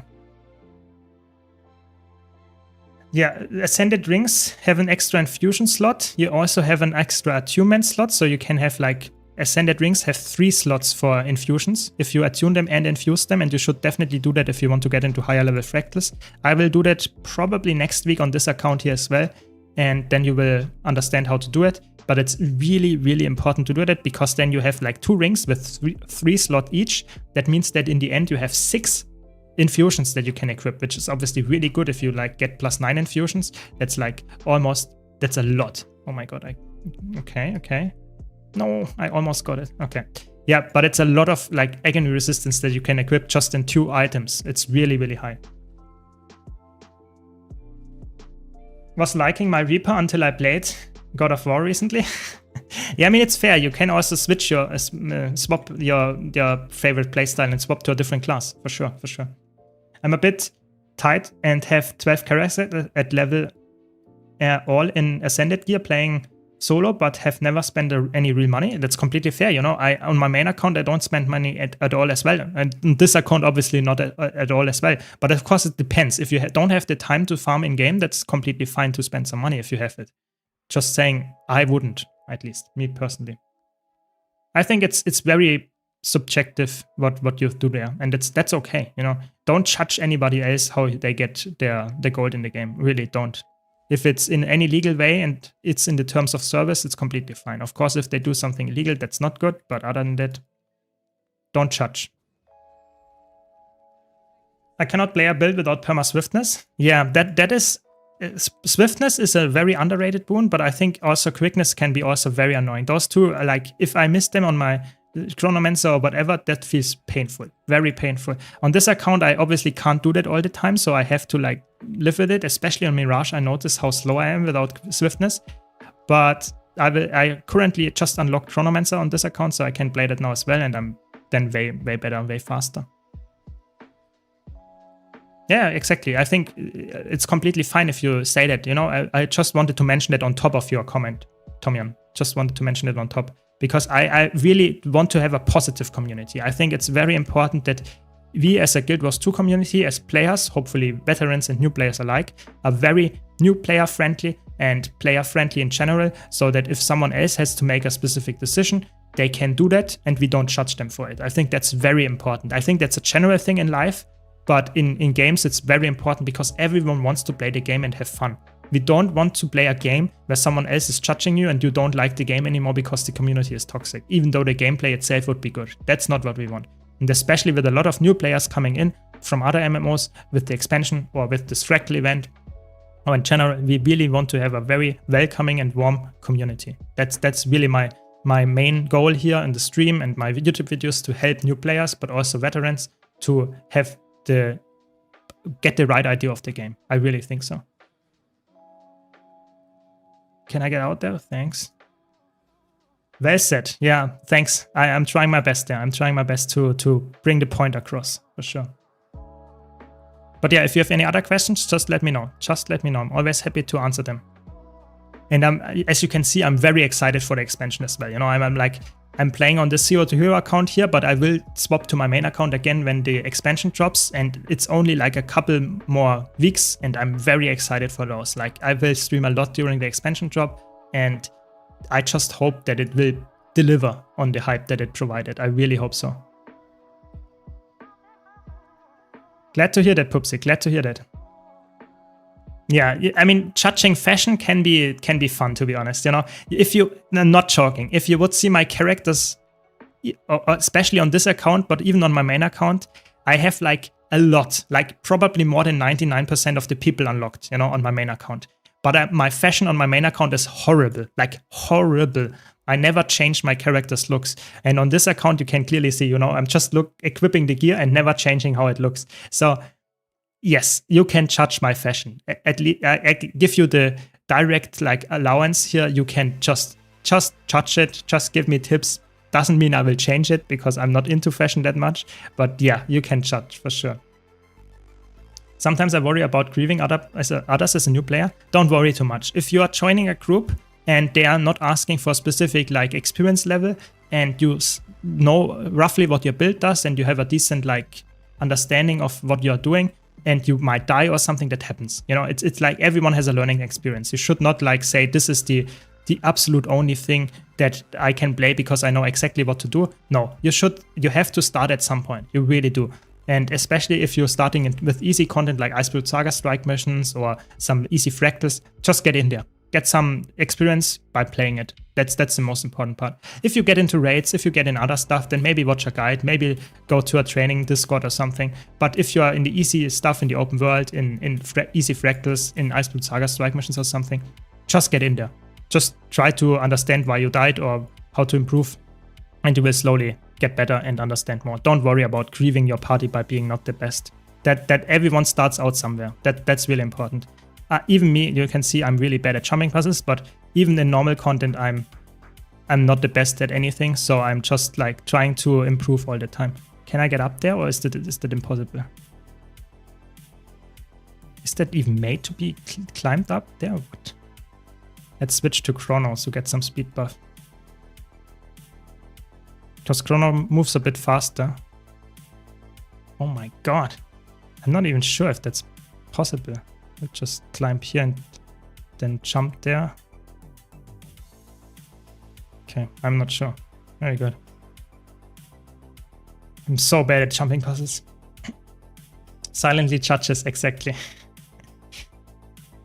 What to do with the glove box you get via mail? I didn't even use it on this account, to be honest. I don't know what to do with it. I just keep it for now. I have no clue what's the best thing to do with it for now. I will keep it until I get the legendary, and then I can decide what I want to do with it. I don't know. You could salvage it. You could just bank it. We will see. No, or just use it, of course. My problem with fashion, I see something so good and want to change my character to that. Yeah, I think that's a lot of people's like intent of the game to get another fashion is just because they saw someone else that looked very good with it. And I think that's cool. That's really nice. That's why the fashion inspect feature is so cool. You know, just right clicking on a character and then you say inspect the cosmetics and you see what they are actually wearing. It's really good. It's really, really good. Easiest healer to play in your opinion? I would say Scourge is very easy, and Chronomancer can be also very easy to get into. Those two are probably the best. Oh my god, I'm on the healer. That's not good. Will you make Vision? On this account, at some point, yes, but it's not my main goal right now. I have other things that I will do first, but I will definitely get it at some point on this account, yes. I don't know, I feel like one single legendary armor piece kinda useless. I would say, yes, you're right, you have 5 other pieces that you have to equip that can be like still exotic, or you have still to get all the ascended pieces for it, yes, but it's better than none. And it's also a very cool skin on top of that with the infusions. So I would say, yes, it's only one piece, but it's giving you 1/6, so like 16.7% of your full legendary armor. So I think it's for free. So I would not like say it's garbage. I would just say, yes, it's not everything, but it's okay. You know, you want to slowly get more legendary pieces, and that's a very good step in the right direction. So I would say that's good enough. It's a very new player friendly thing to get. One legendary armor piece, the first one to get probably for most. It's good. Exactly, Chalice of Tears jumping puzzle. Oh my god. That will be painful. But what can you do, you know? You have to do all this stuff. You have to do all this stuff. That one Char Angie is still in my head, but the fashion doesn't work on female non. Yeah, that is true, you know. You have to have more characters then, you know, to switch around. You have a female non, you have a male Char, you have a male Asura or something. Yeah, you have to have like 70 characters, as I do on my main account. That's just like what you have to do to have all the fashions all the time. But the fashion templates will help you in that regard as well. We will get fashion templates with the Visions of Eternity expansion, and that obviously should help you in that regard as well. By the way, I want to mention here, if you don't have pre-ordered the expansion yet, and maybe with the skimmer update or with all the cool updates that we get, you can still use my referral link, of course, if you want to support me and get the expansion for any additional cost, for no additional cost, that's what I meant. You can support me. Of course, !buy in the Twitch chat, or scroll down in the YouTube channel if you want to see that, how to do that. But, of course, I can also understand if you want to wait to see how the expansion actually plays out, but I think the expansion looks quite promising. I really think so. Fashion is the endgame? Absolutely. Fashion is the endgame. I think the fashion templates, if they are well executed, I think it will be a community highlight. I really think so. I really hope it will be something that the community really enjoys, because fashion is, after all, not only the end game, but it's also really the main piece that people actually engage with. Yeah, it doesn't matter if you're a PvP player, world versus world player, PvE, open world, instance content player, whatever. Fashion is something that a lot of people chase. So templates like that is just a very, very, very good, just straight up thing to implement in the game. Like, absolutely. And I hope they do it well and it's not too heavily monetized or something. Yeah, we will see, Saint. I might come back to you then. But for now I will stick with my marker packs and stuff and try to get it done alone. From your build, Google Sheets, does the order of builds arranged matters, or is it just the recency of the uploads? Yes, so the order doesn't matter at all. It's just like I put them there whenever I upload a video, and then I try to order it by the game modes. So that PvE, and then you have PvP builds, and then you have like world versus world builds and stuff like that. But if it's like on top of the list or below, it does not have any impact on how good the build is or something. It has to be in some kind of order, and that's just one order that I put it in, yes. So no importance there. Just find the build that you like and it will still be up to date if the note doesn't say any other ways. What is that at the top of the right arc DPS or part of Blish? So at the top right of arc DPS. What do you mean? Probably. So this is arc DPS. This is arc DPS as well. This is arc DPS here on the bottom as well. And here, this is this Nexus, and this is Blish Hut. Those are some. This is, for example, the pathing module, which shows me the arrows here. This is Blish Hut. So it's an add-on that allows me to have an overlay in the game to show what's the fastest path. It's completely legal, and I just use it here to have some easier time on the stream to get the map completion done. I hope it's close to Final Fantasy Glamour template. That would be really cool. I agree. That would be really good. Always happy to help. Don't worry. Always happy to help. Any Catalyst build you suggest for me to try open world solo? Yes, try out my Hammer Catalyst build. It's really, really fun. We had it earlier in the stream. It's a really strong build, really easy to play, and a safe pick, really good for open world. Be sure to try it. It's really, really good. You can, like I said, use my spreadsheet. !builds in the Twitch chat and you will find the spreadsheet, and then you can just look for Elementalist and the Catalyst build there. I feel like that will take away from legendary utility. Maybe. I really don't know how the fashion template is implemented. Maybe it will interact very well with legendaries. Maybe the legendaries will be not as important anymore if you like have the templates, which you can use without any transmutation charges. I have no clue. We will have to see how they implement it. But either way, I think it is a good feature. I really think so. I can show you my graphics. I have turned it on for now, yes. Bloom is on. Alright, I just added the extra infusion to my 2 rings. Now I'm at 50 AR. Good enough for tier 2 fractals? Absolutely. Yeah, that's the link, exactly. !builds.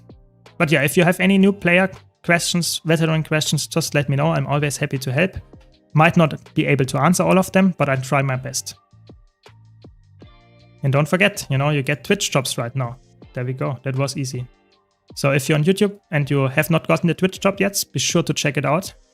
On Twitch, you just have to watch a Guild Wars 2 streamer that has drops enabled, like myself, and you will get some additional cosmetics in the game, like a cool new Wizard's hat. Or not new, but a Wizard's hat. Yeah, from the Gem Store.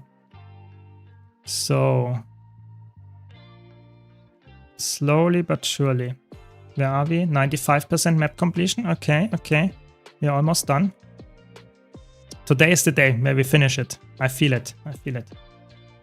And a floppy minifish. Exactly, Kyler. Exactly. If you haven't have not that yet, be sure to get it. It's like a very good minion. For sure. I have no clue. Like I said, I'm someone. Maybe it looks better without Bloom. Maybe. I really don't know. For me, it's like fashion and how the game looks is not the most important thing. Yeah, that might sound weird, but I played the game for over 10k hours, and one of the things that I enjoy the most about the game is the gameplay. Yeah, the combat. And yes, you might be right. Maybe you are like, the bloom is not the most exciting or looks weird and I can turn it off. Yeah, that's what I just did. Maybe it looks better. It's, I think, a personal take. I really don't care that much. You know, if the game runs smoothly and it's a fun combat, then I play it. It sounds weird. Yeah, I know. But maybe some people say bloom off, bloom on. Depends who you ask, I guess. I don't know, sometimes the Twitch drops takes a while. So if you haven't gotten one item yet, that might be that you just will get it in a few hours. So don't worry, it might take a while. In terms of playing more one class difference spec, what sounds more relevant? Craft a legendary relic or legendary rune? I would say if you play a single class only, they are quite similar, to be honest. If you play multiple classes, I think runes are better. I think runes are better if you play multiple classes. No, I don't know. It's really hard to choose. I personally would say runes are slightly better in general than the relic, because the relic is very expensive, whereas the runes are somewhat like universally good. I don't know. It's really close. It's very close. Either way. I play for the community? Fair. Absolutely fair. Yeah. How long does it take to go from 0 to legendary armor in PvP in weeks? I think it's like, if you play a lot, it's probably like not that long. You can it's not that time gated. During the ranked season, it's not that time gated. It's actually quite fast to get it. I have no clue, to be honest. We can check out the wiki. Yeah, the wiki tells you how fast you can get it. Even the real player, if you don't care about fashion? Good question. The interesting part is, on my main account, I had the goal to unlock all the fashion in the wardrobe. And this is, even though I don't use it. So it's just like, I'm a completionist in that regard, but I'm not using any fashions. That's true. I don't know. Color tint was the first thing I turned off because I can't see any ground effect. That is fair. That's fair. Legendary armor, what do you work on? I think if you want to grind it the fastest, I think a mix of them is the best answer. So if you play all the game modes, the mix between one PvP piece, one world versus world piece, 2 open world ones, 1 raid piece, stuff like that will get you the fastest to it. But that requires you to play all game modes. If you play only one specific game mode, you can only get it from there. But if you play multiple game modes, then mix and match is the fastest if you don't care about the looks. That's my recommendation. But if you're looking for one game mode, you want to get the whole set there, I think PvP or even raids, if you do all the raid bosses, are really fast. The slowest by like a large margin is by far the world versus world one, because it's heavily time gated.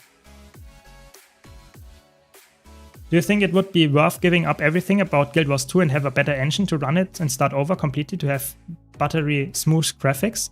So people like rumor that Guild Wars 3 is in the making. I have no information on that, if that's true or not, but some people say Guild Wars 3 will be a relaunch or some kind of like remake of Guild Wars 2 with a better graphics. I think this is quite like unlikely, because I think that will be like heavily investing and you will just kill Guild Wars 2 because of that. And that's not necessarily something that you actually want to do. So I think it's quite likely that if they're working on Guild Wars 3, it's quite likely to be a different game. But I think getting a graphic overhaul, if it would be possible for the game without too much effort, would be a good thing. But I'm not sure how much effort they have to put in. It might be so much effort as developer resources are not there that they will not be able to do it and not pull it off. That's at least my take. For what can I use my trade contracts in Crystal Oasis? You can buy some items, like for example some armor pieces, and salvage them. Or other than that, I would say you can make a legendary with it. So the normal legendary that you can get from the nice, we got it. The Gen 2 legendaries need some trade contracts as far as I remember. So that could be something that you could spend them on. Or you can convert them into gold. If you want to convert them into gold, you go to the Fast Farming Community website. There they have the best thing that you can purchase for the trade contracts. Everyone should be able to play the game how they want, and if that means purchasing gems, that's good. Exactly, absolutely. I think that's true. That's how the developers should balance their game, that everyone can play it how they want, and if that means they can spend some money in the game, that's good. If it's not too pay to win for people that don't want to spend it, then everyone is happy. Yes. Is Mystic Clovers worth buying from the Wizard's Vault? I would say so, yeah. If you plan on doing any legendaries in the future and crafting them yourself, yes, it's worth it. Absolutely. Did my legendary armor in PvP was really easy to craft and didn't cost anything. After all, got all the gold I needed from the reward chest. Yeah, I think it's probably... I did my first legendary armor actually also from PvP. And I have now 8 sets or 9 sets on my main account. Yes, I don't know, 3 is enough, but I have 8 or 9 sets. So yes, I think the PvP one is probably the easiest if you like PvP. If you like PvP, that's a big if. Welcome, Mr. Simka. Welcome, welcome. I've been playing a Spear Mechanist lately, and it's been a lot of fun. I use every skill of cooldown and managed to get pretty good DPS, around 35k. I'm curious if there's any other class with such easy gameplay. Mechanist is one of the easiest, to be honest. It's quite hard to find a class that is like as easy to get into as Mechanist. Let me think about it for a second. I think when Evoker comes out, I think Evoker might be getting up there as well. But for maybe Inferno Fire only Wizard Tempest right now is also like that. You just spam your fire skills and get up to 40k or something. That is also there. But it's yeah, I think that's about it. Like there are of course you can get some low intensity builds, but the Mechanist that you are describing is not a low intensity build. It's a little bit higher. That's why it gets higher numbers as well. But yeah, Power or Condi Mechanist are very easy to play, and I think like maybe Condi Tempest or Power Tempest with Inferno trait, those are very easy to play as well. But if you want to have a crazy low intensity build where you just press one single button, then I would say the best option is by far like Unload Deadeye or Hammer Dragon Hunter. Those are very easy to play as well. So let's go one stun there. But other than, there are so many low intensity builds that are quite good. You can just check out my YouTube channel. I have one for every single class. But yeah, there are a lot of easy classes. But Reaper is a good point, as the people pointed out here in chat. Reaper is also very easy to play. I would say if you want to get to higher numbers with Reaper, then it's not as easy anymore because it has quite a, like, not necessarily hard rotation, but it's definitely a more strict rotation than on Mechanist. But if you want to just reach decent numbers, I think Mechanist and Reaper are quite close. That is true. Good point. No, not Spear. Not Spear. You run Tempest with Inferno trait, and then you play Scepter. Scepter Focus, Scepter Dagger. This is what you play on Tempest. And then you reach very high numbers there. Should I start doing Aurene Legendaries first instead of Gen 2 since they are cheaper to make? If you're only in for the gold value, yes. Yes, I would say so. I personally would say Generation 2 is the most expensive one, and you should skip them if you're only in there for the convenience and not the real... No, I missed something. What did I miss? Crazy. I will go back later. But I would say Generation 3 is probably the fastest, yes. Why are you doing map completion? Because I want to get the legendary weapon. I want to craft my own legendary weapon here on this account. And on my Zero to Hero account.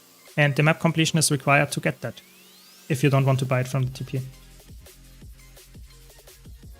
Yeah, no, always happy to help. If you have any questions, just ask. Just ask.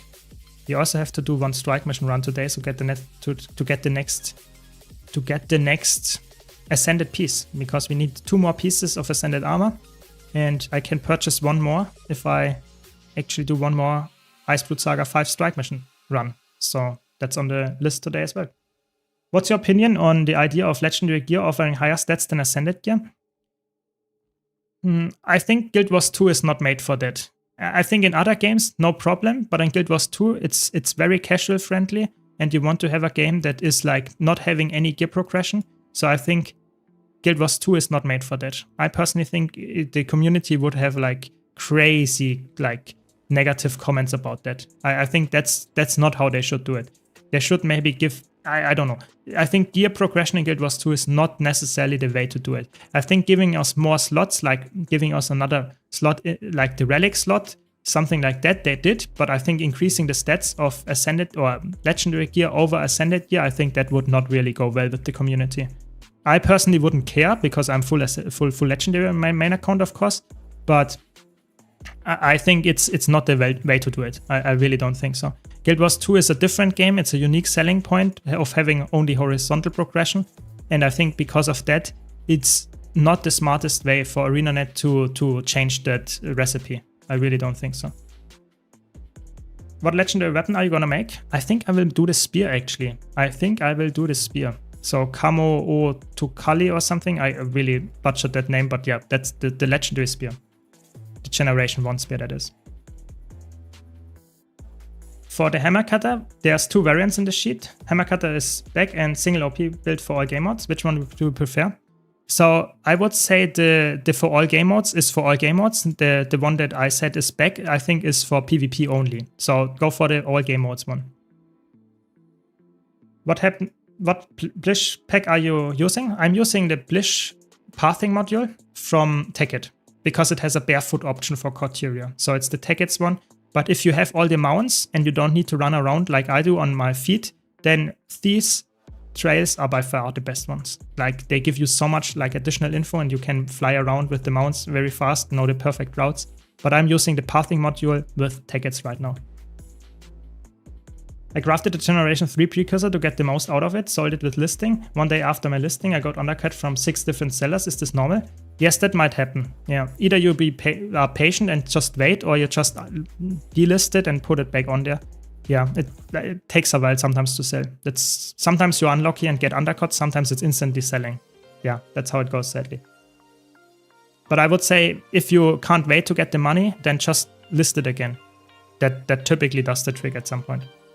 Extra relic slots, Simmer will have more content. Exactly, you know, absolutely. If there is another, maybe not necessarily a second relic, I think that would be absolutely broken.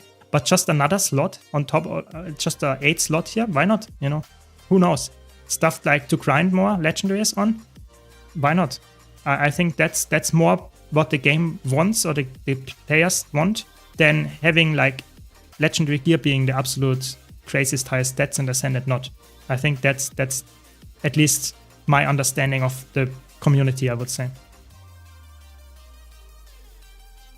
Hope to enjoying this since I'm kind of new to Power Tempest. Yeah, I think try it out. If you like it, play it. If not, then go back to your other class. That's what my biggest tip is. That's in general what I would say. If you want to play a class, try it. And if you don't like it, switch to another one. That's very, very good and very easy to do in Guild Wars 2. Okay, I don't know. For me, it works. Maybe you have to. Maybe there is a specific setting that you have to change. I don't know. I just followed the instructions to set everything up, and it worked for me. The Thieves one. I wanna craft the Generation 3 Legendary now and sell it, but I'm a bit anxious about listing it. Did you list it or instant sell?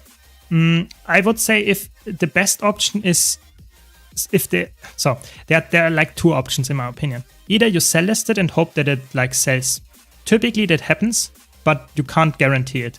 You can be impatient and say, okay, I will get my money instantly if I sell it instantly, but I will lose 100 gold or 200 gold for that.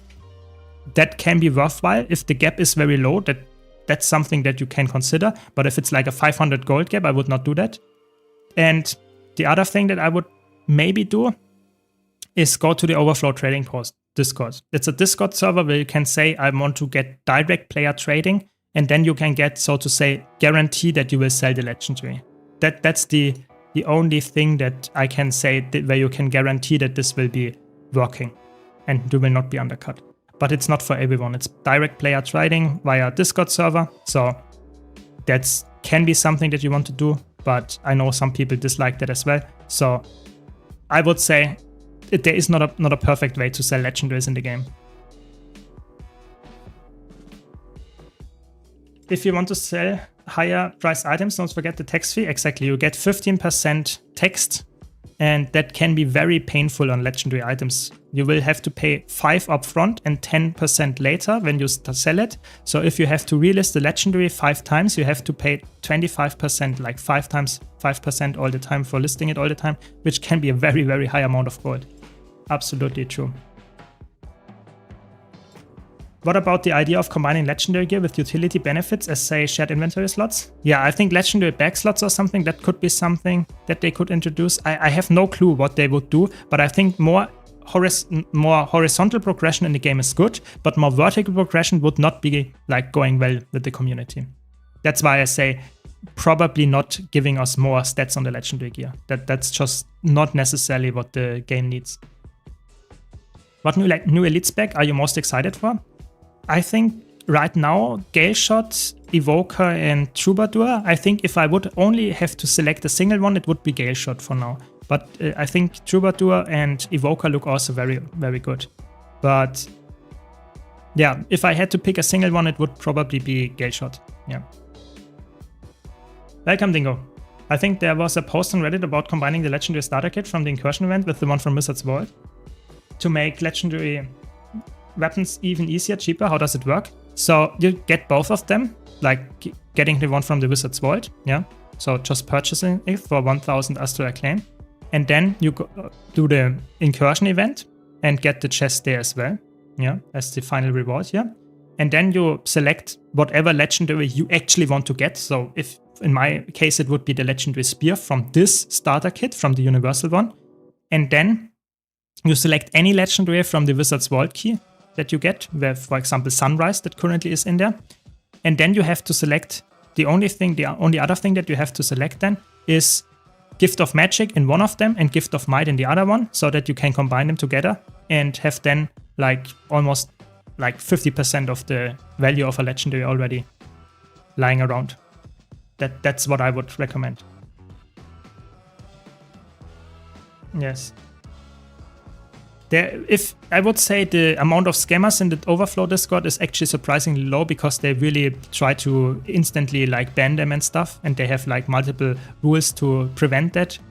But of course you can't guarantee it. It can happen. Like, it's very rare, but it can happen. So if you're really unlucky, it might happen. But I would say if you always check the blacklist that they have in there before you sell to anybody, and if they are not on the blacklist, it should be good.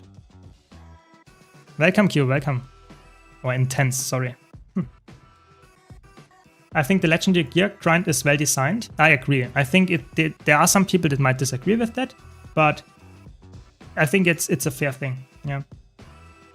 For most players who aren't already heavily invested in Guild Wars 2 with multiple alts, the grind doesn't feel worth it. Going legendary gear, slightly higher stats, even just a small increase would drastically extend the playtime and longevity for most MMO players. That is a fair point, absolutely. I can understand that. But I think it would be more... Thanks, Intense. Thanks a lot for the resub. Really appreciate it. But yeah, I would say for veterans and general MMO players, I think having more stuff to grind is always good. That's why I say one of the biggest criticism I have, for example, with Chante Wilds is that we only get 2 legendaries. Now we get 6 legendaries with the next expansion. I think it would be better to have something like the Oreen skins. I think that's the best way to do it. The Oreen skins in End of Dragons is, in my opinion, the best way of adding new legendaries, because they don't have higher stats. But a veteran like me wants to go for all the skins because it has a cool skin, or it gives you a cool title, or both. And this is, in my opinion, the best way to do it. That's adding longevity without destroying casual players' experience, because they have to go and play to get legendaries to get the best gear. I think, yes, I see your argument, but I think longevity can be done in a horizontal progression game as well. They just have to focus more on gold goals and big things for legendaries and stuff like that. I really think this is like possibly a way smarter way of doing it. At least that's what I say, yeah. Welcome, Snowdrop. Good morning. Good morning. You made it. You made it out of the bed. Very good. Yeah, you can also use a middleman, but a middleman on Overflow costs you some extra percentage of the money. So I would say it depends a bit if that's worth it for you. But I would say if you want to be safe, then use the middleman, of course. There should be a time gate longer than 4 weeks beyond that. It's just annoying. Yeah, I think time gating stuff is not it's very common in games. It's not only Guild Wars 2 that does it. It's very common in like MMOs specifically that you have time gates to get a specific legendary or any item or something. And I think that's I don't like that. If I want to play 24/7 for the next 3 weeks and I can get it, then that should be in the game, you know? I think there should not be an artificial way to increase the time that you have to log in. I think that's not good. I know the developers really like that, but I think that's not what we want as a player. So I personally think it's better to make a goal like the Oreen skins or something like that without any time gates in there, but just a lot of grind that you need to do. And you can't have multiple steps in there. Like, for example, that's why I like the Soto Legendary Armor a lot, because it gives you the tier 1 skin, which is not that exciting, but it gives you the convenience. And if you want to go for even more grind, you can go for the flashy skin, the tier 2 skin. I think that's really cool, and I think if they would add that with multiple new legendaries as well, I think almost everyone would be happy. That's my take at least, yeah. Yes. 3 weapons. I'm not sure if it will be underwater weapons. Is it confirmed? I don't think so. Nice, Hype Train. Very good, very good. Hype Train, let's keep that going. Thanks, Nescalo. Really appreciate it. Thanks a lot. But yeah, I think there are 3 weapons. It's not confirmed which of them. We will get 1 Aqua Breeder. We will get 1 accessory, and I think we will get 1 ring. That's as far as I know. That's the thing that we know. Aurora is a good one to go for intense. It's a good one, yeah. I think we will not get a legendary spear. Maybe, but I think we just got one with the last expansion. I think it seems quite unlikely that we get another legendary spear. I think that's not confirmed. Yeah, maybe skin cost like another legendary, yeah. Something like that. I think that would be good. There is a 1% MM fee with a minimum fee of 10 gold and a maximum fee of 100 gold for the Discord. Yeah, that is a fair fee, I would say, for middlemaning. Yeah, I think so. But of course, it's not necessary. You know, I traded like thousands of gold on this Discord without getting scammed. So maybe I was lucky, but I think it's not necessary. Logo suggests underwater. It's weird to pick 3 random weapons. It could be, yeah. I was mentioning that like idea, but the thing is, like I said, we got the spear with the last expansion, so we get another spear on top of that. I'm not sure. And don't forget, yes, the expansion might feature some underwater content, but I think it will not be mainly played underwater. I think it has like probably like between 10 to 30% underwater. So it will not have like a raid underwater or something. I highly doubt that. So making a legendary weapon that you will only use in 10 to 30% of the new map and in almost no part of the old maps is a weird choice for a legendary. That's why I say not a lot of people will actually get those. Even if the skins are really good, it's not very like, you don't really care that much about underwater weapons. So that's why I would say it can be a bit like, I'm not sure if that's the best though, yeah. But the Aqua Breeder is confirmed. That is true, the Aqua Breeder is confirmed. So I have to get this. Come on. Nice. Yeah, we didn't get it in Generation 2 or 3. That's always one of the big criticisms that I had at the Generation 3 Legendaries in specific, that we didn't get any spear. But yeah, that's maybe they will add it later, but for now I don't see it. Yeah. 3 Legendaries like the gloves are not good. Discounted is the way to go. I think that's why the Legendary starter kits are so good, because they give you a incentive to continue the journey on the Legendary. I think the free Legendary is a very big ticket item, but they should not do it too often. You know, you want to have players actually be incentivized to play the game and not play a specific part of the game, get the free Legendary and then quit. You want to have the players continue the journey. That's why I think the Legendary starter kit is very, very, very good, because it gives you like, I don't know, typically 30 to 50%, depending if you have 1 or 2 of a Legendary, and then you will be able to continue the journey because you say, oh, I already have half of it. You know, why should I stop now? And I'm really like incentivized to continue. I think that's the way to do it. Yeah, I agree. What do you think about fishing getting glyphs? Oh, that would be a really good one. I never heard that before. That's really good. I like that idea. I'm a fishing fan in Guild Wars 2. I think fishing is a very good and worthwhile activity, and getting glyphs for that would be really good. Like specific fishing glyphs, maybe using the same glyphs. Yeah, absolutely. Good idea, if they can implement it. You can use spear on land as well. That is true. That is true. I think that is a good point, and I think that might be the reason why we get maybe another spear, but that does not work with trident and harpoon gun. So they are still like useless weapons for the most part. Yes, you might use them in the new maps to some extent, but that's about it. In the old maps, you will never see the legendary. Like never ever. Like most of them don't even have water. So I think that is something to consider. You want to have longevity in the game. Yes, you want to have some incentive for new players to play the map and have some fun there. But if the legendary is like only used in a small fraction of the game, I'm not sure if people actually get that longevity from that. If we can get the legendary Aqua Breeder, even though we don't really need it, we can get the legendary harpoon and trident as well. That is true. But I think you can make the same argument in case, say, we already got something that is somewhat useless for most players, which is the legendary aqua breeder. So maybe we go in the other direction and make something that is way more useful, like a staff or a sword that most players can use. So we will see. I just want to mention both sides of the coin here, so to say. Yes, this is a CO2 hero account. So I started from scratch on a new account to make a new journey to get legendary gear and stuff. So I have some stuff to explain and showcase on stream here. That's the idea. That's the idea. They can also make harpoon gun and trident land weapons. Not with the next expansion, because we got the elite specs. It's not gonna happen before the expansion after that. So maybe in the next expansion after Visions of Eternity, but before that, not gonna happen. And even then, I'm not sure if it will happen, because at some point they will just run out of options of design space for weapons. So we will have to see. I really hope we get more updates, like the skimmer update we got yesterday in the developer live stream. I hope we get more of those in the future, in the near future, about the legendaries, for example, about the raid. It's already confirmed, but about the other stuff as well, or some kind of blog post at least. Is World vs. World profitable? I would say yes, but it's not as profitable as PvE. And if you like it, play World vs. World, you will have a decent time.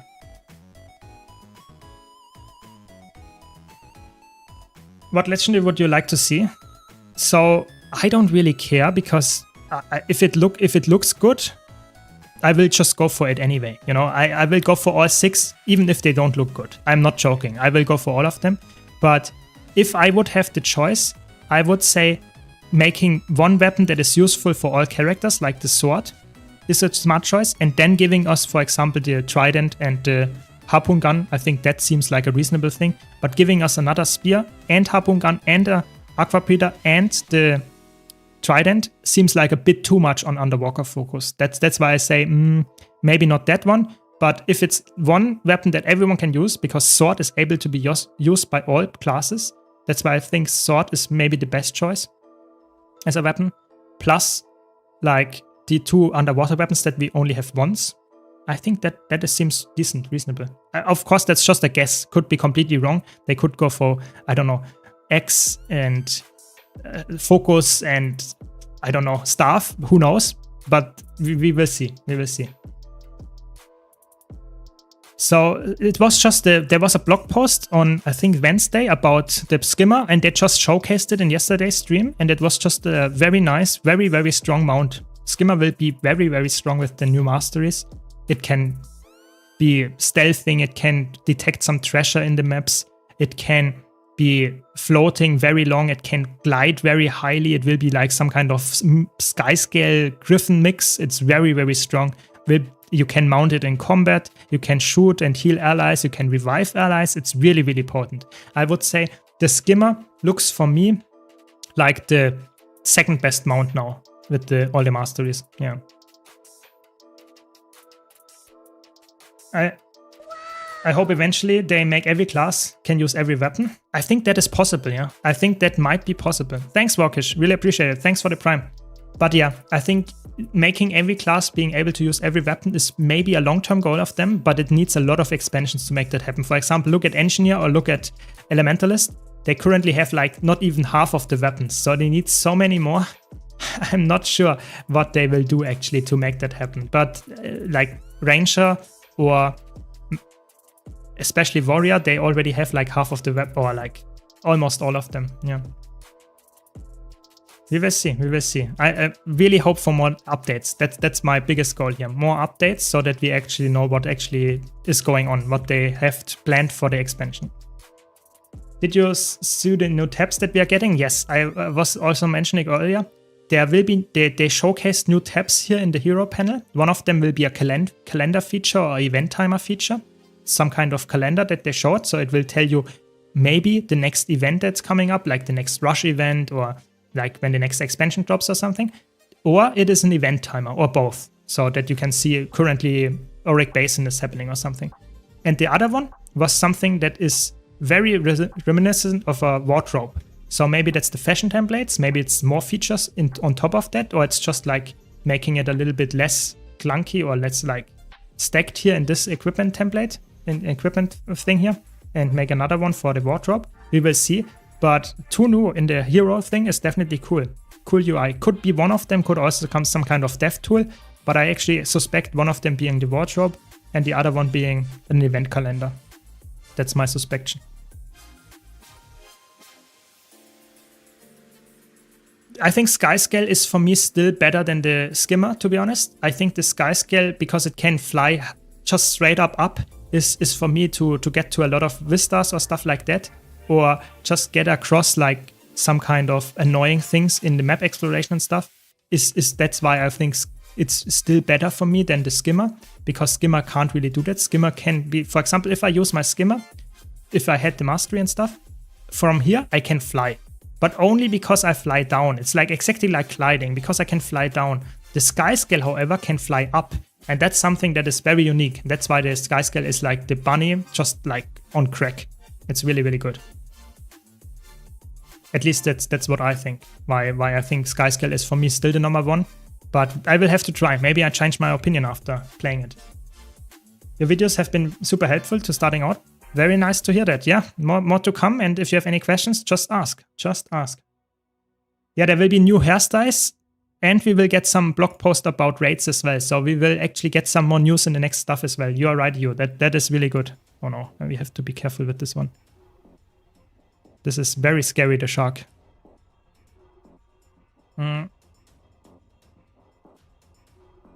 Yeah, that's true. They told us in some live stream that the Elementalists will never have a second weapon in combat. At least that's their design goal for now. That is true. They told us that as well. You think they will redo Conduit, Luminary, and Antiquary? A lot of people are not happy. I think like that. I'm pretty convinced that Conduit will get a rework. I think Luminary, Paragon, Antiquary, they might get some trade changes, and Evoker, for example. But I think that Conduit is on top of the list of getting a full rework. I'm not sure how much resources they have, if they can rework a lot of them, or if it's like just the worst. But I think Conduit is like, everyone would agree, Conduit is the worst one. Like, it needs a rework. Yeah. Played power builds since release, now on my road to Legendary to finally test other builds, and yeah, that's good. That's a good goal then. Yeah, I can understand that and see that. Yeah. Good luck on the road. If you have any questions, just ask. Auric Basin is the best map in Guild Wars 2. The music soundtrack works so well with the map and environment. I agree. Auric Basin is one of the best maps, yeah. I'm not sure if it's the best map, but it's definitely one of the best for sure. And I always enjoy going back, you know, even after doing it for like thousands of times, the meta event, no, maybe hundreds of times more, but still, it's really, really fun to go back. Absolutely. How much delay is it for the stream? Not much. I think it's like, I don't have any delay other than the connection delay. So it should be like a couple of seconds. It's just sometimes I can't read the chat that fast because obviously a lot of people are asking questions. So I will try to catch up and not grieve the group or something. So if I ignore any of the questions, it's not because I ignore them, just because I skipped them for apparent reasons. There were other questions and stuff. Just ask again. Yeah, just ask again. It's no bad mannering here. Teapot was reading through the class-specific forums yesterday, and Thief and Warrior were truly unhinged. I mean, who would have thought? You know, especially like the forum warriors. It's for a reason that people are like referring to that. Yeah, but people are really unhinged when it comes to specific like maining a specific class, and then they don't like this new unique class design of Antiquary or something. Yeah, that's just how it goes. I think there are a lot of unhinged people around nowadays. Especially in the forums. Best overall class for PvE content, doing a bit of everything. I think Mesmer and Guardian are the top 2 choices, but I would say right now, slightly on top is Mesmer. Slightly. But they are definitely, both of them are the best overall. Yeah. Welcome, Alka. Welcome. There is a delay of the brain as well. Good point. I can't catch up perfectly in time. There is a delay between my brain and my chat. Yes. People not getting overpowered classes this year. Time to burn the village. I think actually we get overpowered classes, but some people are like sad about how not, or in which direction overpowered they are. For example, the Antiquary is a very strong class in PvE, I would say, as a DPS build. But it's the priest event. It's good, but it takes quite a while. We only like, how many people are we? 1. let's solo the priest event. But yeah, I think it's just like some people are not happy with in which direction overpowered the specific new elite spec is. Like Anti-Carry, I think, is decently strong. It might not be as overpowered as Troubadour, yeah, but does that mean it's shit? No, not at all. I think it's quite good. So I think some people just don't like the design direction they went in. That's more like it. So we need 1 more. And now we are full with all the masteries as well. Okay, so 1 more hero point and 1 more Vista. We are almost done with the map completion. What do you say, guys? 99%.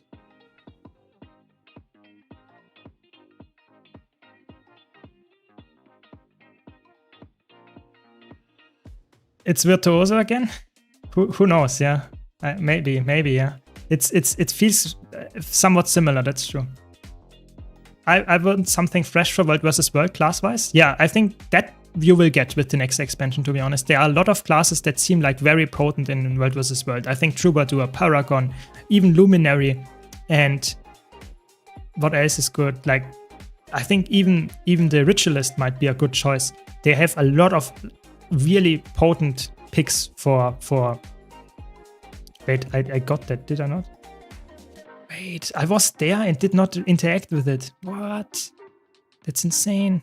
Yeah, but I definitely would agree. The new elite specs are not for everyone, but I personally think they are looking very, very potent and very fun, most of them at least. Yeah.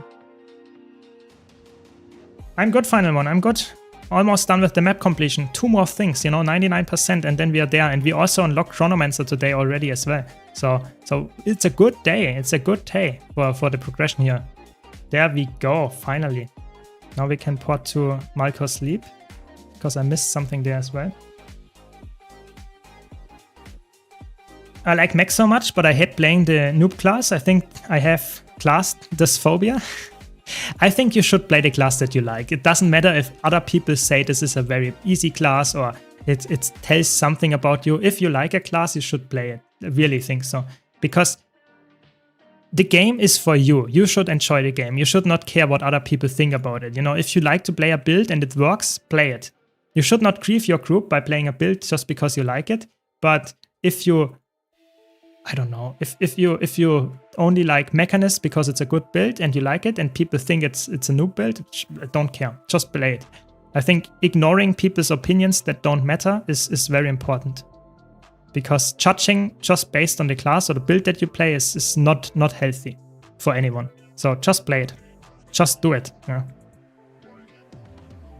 Yeah, I'm with you. I think the AI pets can be very annoying, and I'm happy that we didn't get any more AI other than the Ritualist. There we go. Been there, done that. Yeah, done. Easy. Easy. And a mastery point on top of that. Sadly, that's not enough. We need 1 more. No, 2 more. There we go. 2 Gift of Explorations. Can even make 2 legendaries now. And we got a key. Very, very good. And we can now start unlocking Virtuoso on top of that. So much stuff just in one thing. Very good. Very, very good. We are done. We are done with that. So let's do some strike missions now, I guess. Okay, maybe not. Then let's do some more story. We can. I will catch up in chat and then we will do some more story actually, because I'm a story enjoyer. People say it's noob build because it can reach 40 to 60k DPS and are salty. I guess that's true. I guess that's true. Yes. So there are currently drops and they are ongoing until tomorrow. So just watch some stream, for example me, and you will get the in-game rewards. That is true. That is correct. Congrats. Yeah, we did it. That is true, that is true. Last class I've never tried out is Holosmith. Maybe I like that more, who knows. Holosmith is fun, but sadly I think it's like very challenging for what it provides. It's not really worth for a lot of people to play it, but yeah, I agree.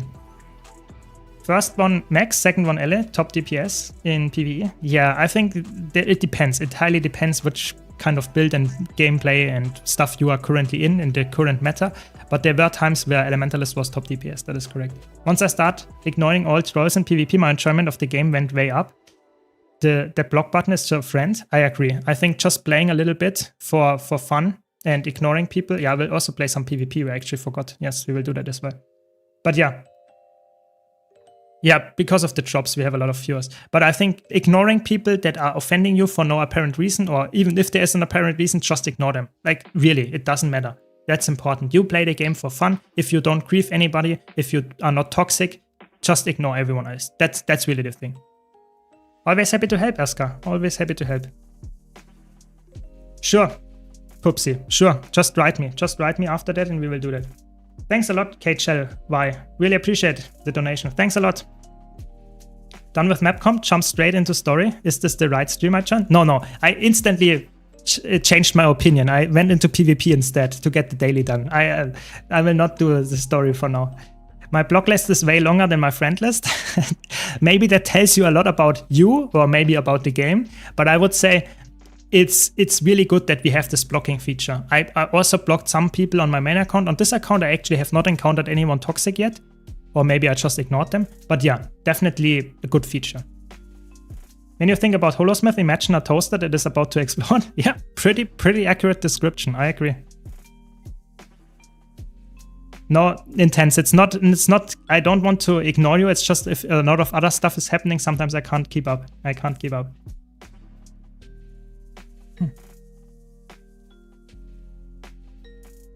think the thing is, if you are nice in the game, there is no reason to be blocked. But some people are really offending, like especially in PvP, but even in PvE, there are some really annoying people or really toxic people around. And it's really good that you have the option to just say, I don't want to read anything from you anymore.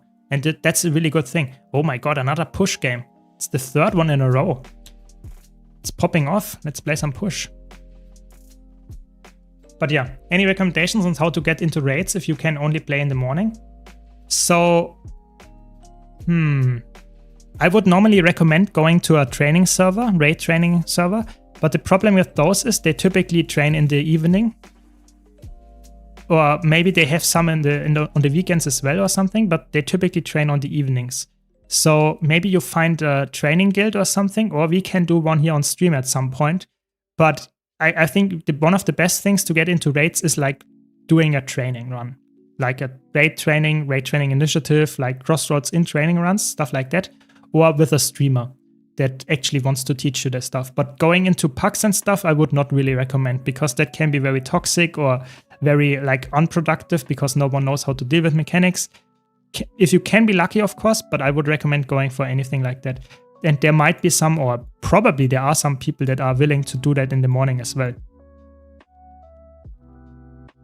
In 1 year that I have played Guild Wars 2, I've only one blocked. Yeah, I mean, that's how you see that the game is actually quite healthy and there are not that many toxic people around. Yeah.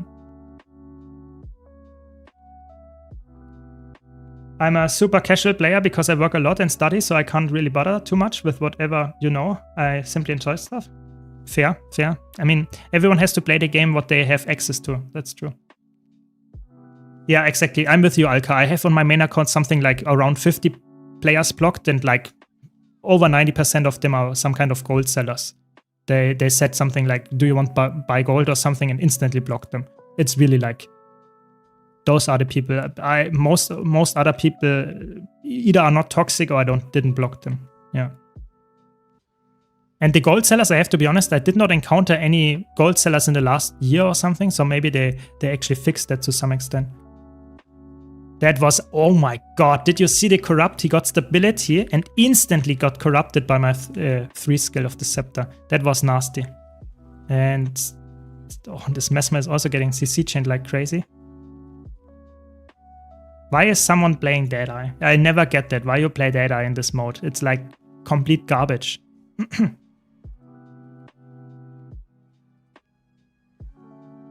Most people that are toxic are unranked. That is probably the truth, yeah.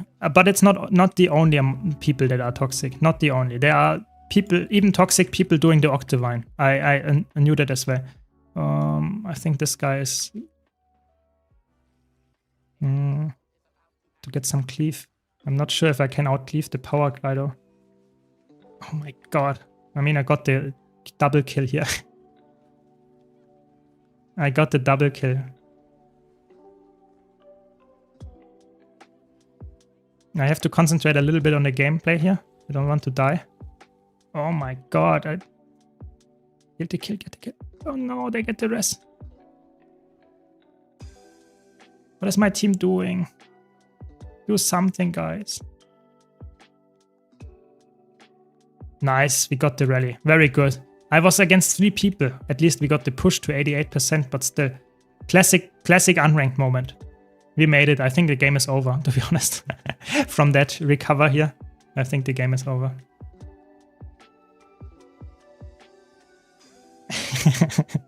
Okay, I see Snowdrop, I see. Why would anyone buy gold when you can buy it from the gem store? Because it might be cheaper. It's like illegal gold might be cheaper. There we go. That was one of the fastest daily ever. Like 2 minutes for the daily, almost instant Q pop. Very good. No flaming to the Deadites. That is true. Just saying in this mode, it's Deadeye is not necessarily a good like thing to pick. But yeah, no flaming to specific classes. You're correct. I don't want to do that. You are correct. There we go. Daily done. Back to PvE. Just hit 80 with my Ranger and I hesitate between Soul Beast and Untamed. I don't have extensions for all weapon unlocked. For doing PvE and PvP, which one is the more polyvalent? I would say Untamed is better for all game modes. I would say. Soul Beast is very good in PvE, but as soon as you play... Nah, it's not... both of them are actually quite good. I have to be honest. It depends a bit what kind of roles you want to fill. Soul Beast is always a DPS. And Untamed can be multiple roles, so I think you can be fine with both actually. Yeah. What build are you using right now? Do you have a video about this build? Yes, I have a video about this. It was a Condi Reaper build. I have a video about this. You can just go to my build spreadsheet, !builds in the Twitch chat, and you will see it there. It's a Condi Reaper. That's the meta Condi Reaper build. Yes. Yes. How long was the queue for push? It was like 1 minute? Something like that? Yeah. 1 minute queue pop on like Saturday in the midday and then 2 minute push match. It was good. We like 3 minutes for the daily. That's quite good. Yeah. Which build do you prefer for Mesmer open world? Actually going Power Virtuoso with Spear Greatsword? I think if you have some people around you, Virtuoso is a good choice. But as soon as you are alone, I think I like to play a Chronomancer, because then you can give yourself some quickness or something. Because Virtuoso can be a bit annoying without having the quickness. And I really, really want to get the quickness done and have something that moves me faster and stuff. Okay, so I want to teleport to... not there. Inanaios. I want to teleport to Inanaios, yes. Why? Because I want to get the rival unlock. Let me teleport there. No, it's full. Come on. No.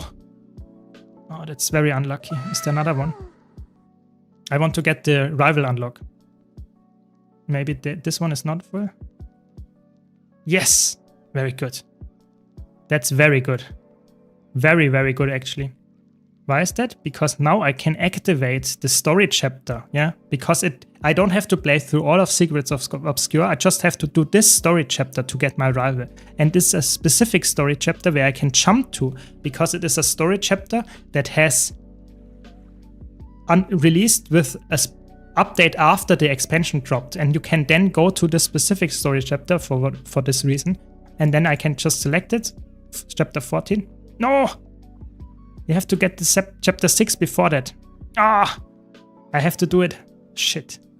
Or I have to play World vs. World to unlock it. World vs. World takes me like 10 to 15 levels to get it. Oh my god, I have to do story. Oh.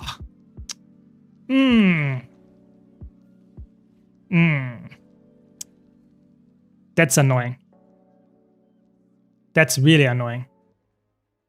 Yeah, but what can you do? That's what you have to get done. Thanks for the Prime, K44. Really appreciate it. Thanks a lot. No. Story. Yeah, KP might be a problem. KP might be a problem. That's just like KP for a new player can be really annoying to get. No, I don't worry. I want to do it as a new player would. I don't want to get carried by someone that has like good DPS and stuff. I want to really make it as a new player and play the game mode or like unlock the stuff as you would as well. I don't want to like say, yeah, if you find a friend that carries you through, it's very easy. I want to make it so that people can actually follow along in this journey. So thanks for the for the suggestion, but I think it's not necessary. I will try to do it. What class and type of build would you recommend to someone who has just started playing? I would say playing a DPS build is probably the safest pick. Just anything that you like, and just choose the class that you like, and there are DPS builds for all of them. Something like Reaper is easy, something like Mechanist is easy. There are so many easy builds to play. Just play what you like the class design of, and you will find something that has a good DPS and easy build to play. The lore level up, yeah, I guess. Okay, we have to check in on Doctor, I guess. Did we get the waypoint here? No, we did not. Okay, then we go to the waypoint first. I don't want to have to teleport to a friend again. Maybe kill the boss here before. Maybe it gives a mastery point. Time for unskippable cutscenes. Yeah. Oh my god, I thought I could skip to the important step, but no. I have to play World vs. World though at some point as well. Maybe I'll just skip it a bit there. But I think you still have to do some part of the story. I think you can't get the weapon mastery unlocked completely without having that. Have to double check though. It's so annoying, to be honest. That's one of my biggest criticisms that I learned while doing this Zero to Hero challenge, is that a lot of stuff is gated behind quite late story steps, like mastery as well. And I want to unlock the stuff directly, you know? As a new player, you don't want to play for tens of hours to get a specific part of the map unlocked to get to the new weapon. That's horrible. So I really think they should improve on that with the next expansion. I really hope they do, actually. Yeah. Is there a build for Soul Beast that isn't a fast rotation with basic weapons of the class? Yeah, I would say so, yeah. The Condi Soul Beast build is not like insane, and you don't need any other gear for that than the normal baseline gear. I think so, at least, yeah. Condi Soul Beast. What is the overall best all-around class spec for open world? I think Reaper. Reaper is for open world is really good. Like, Reaper is just so good in open world. Soto story was actually decent, just there wasn't enough introduction to the characters. I would not say the story is bad. I'm just saying I don't really want to have to listen to story steps to play through the story for 5 hours to get the rival unlock. That's something that I don't like. But I can definitely understand why you would say the story is not bad at all. Nice DPS, very good. We can do that first. Let's play that. Might not have the highest DPS, but I can fill the DPS role. Very good. And then we can purchase another Ascended Gear piece, and then we have to do story, I guess. Oh no. What is the point of doing Core Tier World Boss events? So you get some loot, and people like that. It's not the highest gold that you can get, but it is more loot that you get, and they have some kind of fun interactive events to some extent, and people like to do those kind of type of events. It's not necessarily like a specific reason other than they like it. I really think so.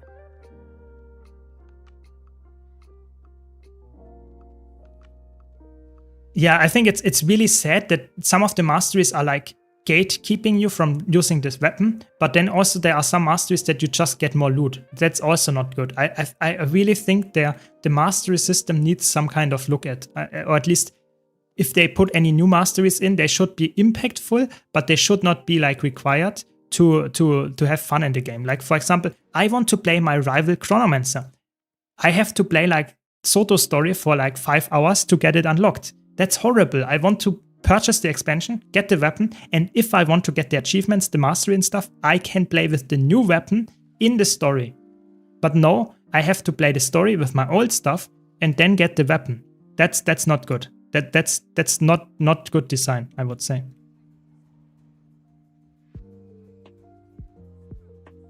I think they don't have any elect DPS, so I'm filling the role even though I was supposed to be the DPS role. That's good. Achievements, easily daily income. Some has a chance of rare items and incursions. Yes, there's a lot of stuff that you can do daily in the game that gives you a lot of like extra gold. Good point, Baalka. I'm running around without anything. Like I have no dice, I have nothing on this account. Oh my god, this is a classic bone skinner. Oh my god. Absolutely classic. I'm not sure. 2 healers. I'm not so sure about that. They just died. They just died and we didn't have any alacrity. I think we have to reset that.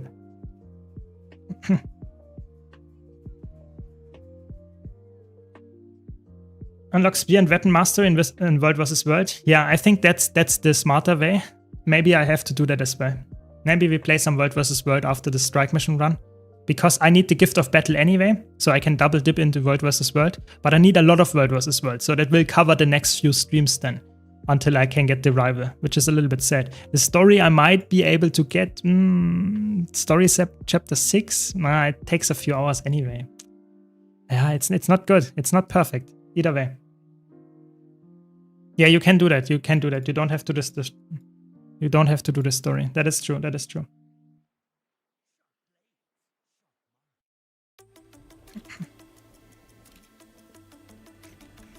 Exactly, it's the minimalist fashion. That's what I'm doing here. Just getting the gear, never changing the looks. I did not use a single, I'm not joking, not a single transmutation charge on this account yet. I really don't care. I will change the look of it probably never, because I'm in here for the showcase how you get the rewards and stuff. And even on my main account, I never change my fashion, so I'm the wrong person to ask about fashion advice. You can give me some advice, I guess.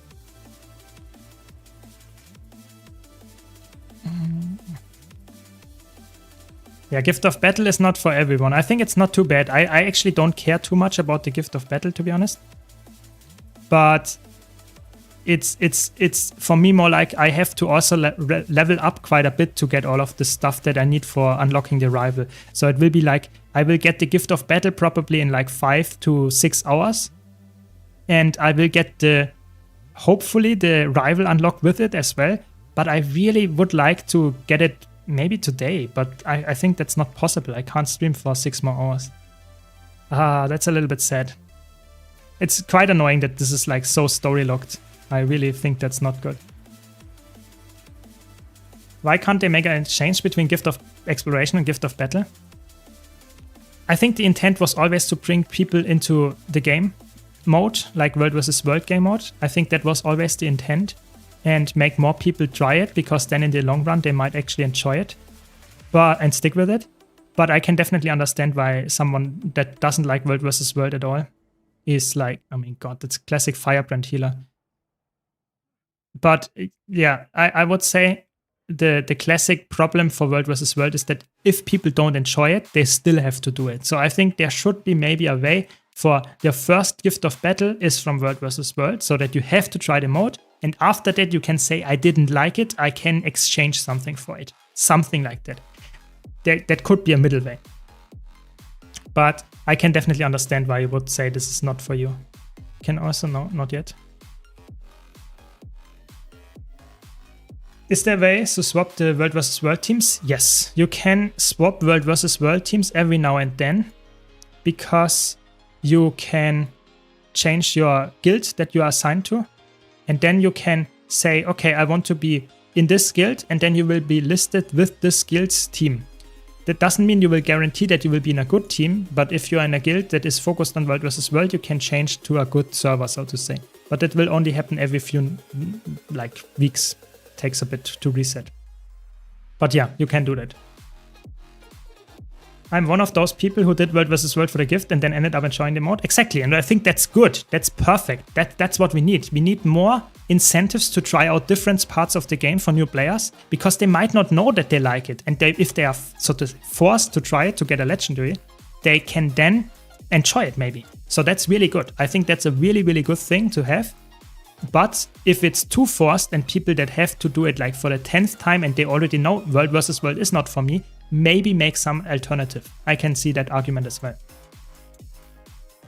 I wish the opposite trade Gift of Battle to map gift. Yeah, I'm with you there. I would do that on my main account as well. I would just play some roaming, some zerging, and can get the Gift of Exploration then. That would be really fun. Maybe make that even like sellable. That would be so fun if you could sell that stuff. But I don't know. They don't want to do that, I guess.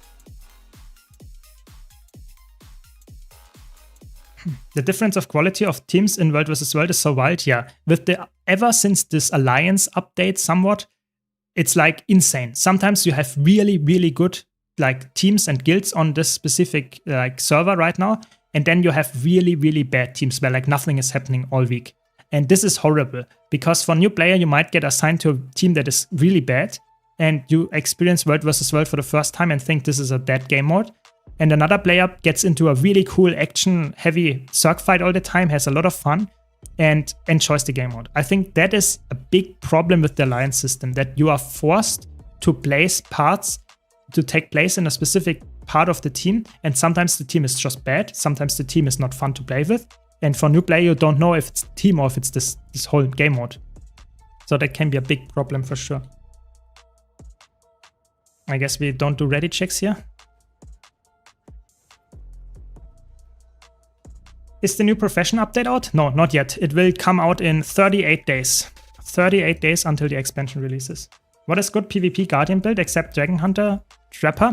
You can play Willbender. There is a Bruiser Willbender that is probably one of the best builds right now. Other than Dragon Hunter. Yeah, and Firebrand as a support. Those two are probably the best options. I have a Bruiser Willbender guide about it like 1 week ago or something. You can check it out on my YouTube channel. To make people more explore content than their current content. Exactly, that's the whole goal about this whole thing. I agree. I did World vs. World back in the day when you need it for map completion, and it's by far my favorite mode. I wouldn't have played this game for thousands of hours by now if I have not for World vs. World. Yeah, I think that's really cool that they actually incentivize you to get there. The map exploration back then was even more aggressive than the Gift of Battle, but it's definitely something that is, in my opinion, a like understandable choice why they would do it. But like I said, maybe make a compromise and say, okay, this is only required for the first time. After that, you can get it another way. Why not? Why not? They will nerf your build not. There will be not a nerf coming to any builds, I think, in the near future. So don't worry, Intense. You can still enjoy your favorite builds. Yeah, Celestial Firebrand, for example. If you want to see it, Anton, directly, you can also type !builds in the chat, then you might find it faster, you know, with the build spreadsheet, and you can go to the specific class and look for the build there. But of course, you can also look for it on the channel directly. It was 2000 to have a pull time countdown, right? Yes, you don't. You have the ready check, and most of the time people like won't do that correctly, but some people just ignore it. Like now, we just jump in, so there is no countdown. But sometimes people just ignore it, and it's even worse than not having a countdown. Of course, a countdown would be even better, but you know, what can you do? I'm happy with what we have. Like a lot of this squad content is actually, in my opinion, somewhat decent now, but there could be improvements. I hope we get some improvements with that in the core feature update, actually. Especially because we will get the raid and strike mission nerfs, not nerfs, merge rather, so that we can actually get raids and strike missions in the same type of content instance.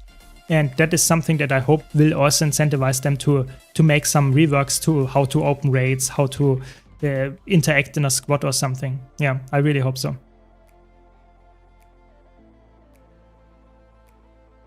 Yeah, parties also need some rework. I think parties, to be honest, should be merged. That might be a hot take to some extent, but I think parties in Guild Wars 2 should be the same like a squad, like a 5-person squad. Party should be a 5-person squad.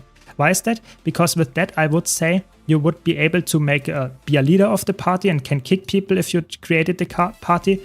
You would be able to put down markers. Stuff like that is completely missing, and I think that's a little bit sad. You could also be like having a tag on you so that people could stand on you even if you're in a party. Stuff like that would be really good. I know for the people that are like quite old school, there was actually back then in the old days, there was a party owner. It was very old school, but nowadays that's not the case anymore. You just inherit the party. and that is not necessarily a good thing. I want to have a commander, or at least the possibility to command a party to actually teach them, move there, put down a marker, stand on me, stuff like that. And maybe if someone is really like annoying or did not fill the group correctly, that I can also kick them without having to vote with all the other people. Stuff like that would be really good. So I hope for something like that in the core feature update. So I'm not completely sure if strikes will be called raids or if raids will be called strike missions, but it seems quite likely that they will be called the same thing. But probably raids. I would suspect that strike missions will be merged into raids. I would suspect that. There could be quick play raids, yes, there could be, but I don't see it yet. Maybe with some easy mode, but right now we don't have it yet, so it's all speculation. Would be cool if Iceblood Saga 5 gets merged into a single instance somehow. I guess that would be interesting, but I think they will not do stuff like that because that's the opposite direction. They want to make it so that you can open Gorseville without having defeated Veil Guardian. Stuff like that is way more likely than making instances that are separate put together in one. I think that seems way more unlikely. In parties, you cannot put any markers down. You can put markers for yourself and you put markers on the map like this, the personal waypoint. But that's about it. You cannot put the squad markers down. You cannot say, this, go to arrow, go to heart. This is not possible. This is straight up not possible.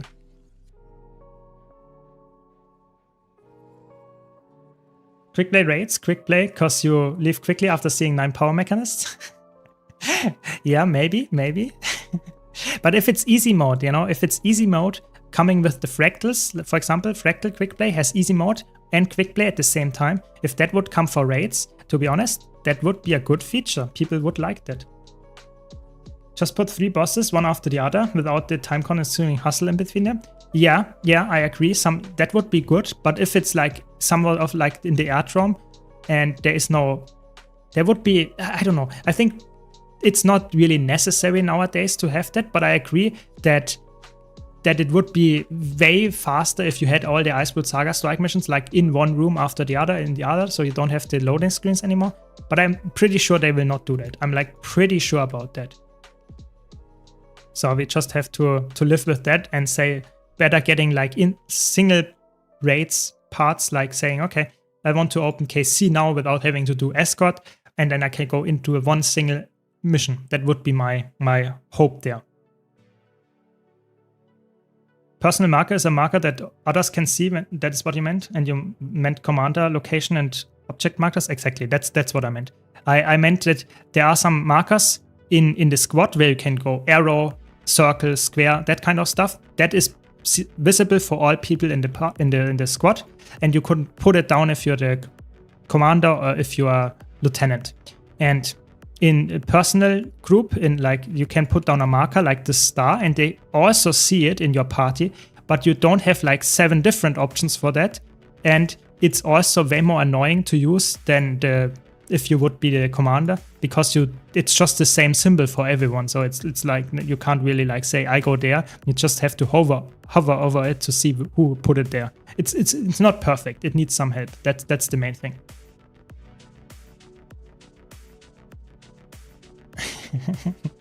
It's so good if they are mechanists and they don't pull the mech. Yeah, that is true. That's a really good part of this strike mission, of the claw strike mission. Yeah, I think commanding in Guild Wars 2 is, in my opinion, if you have a commander tech, it's actually quite good. It's quite well implemented. Yes, there are some things that are not good, and they could improve as well. But some of the things are, like most of the things actually, are really good.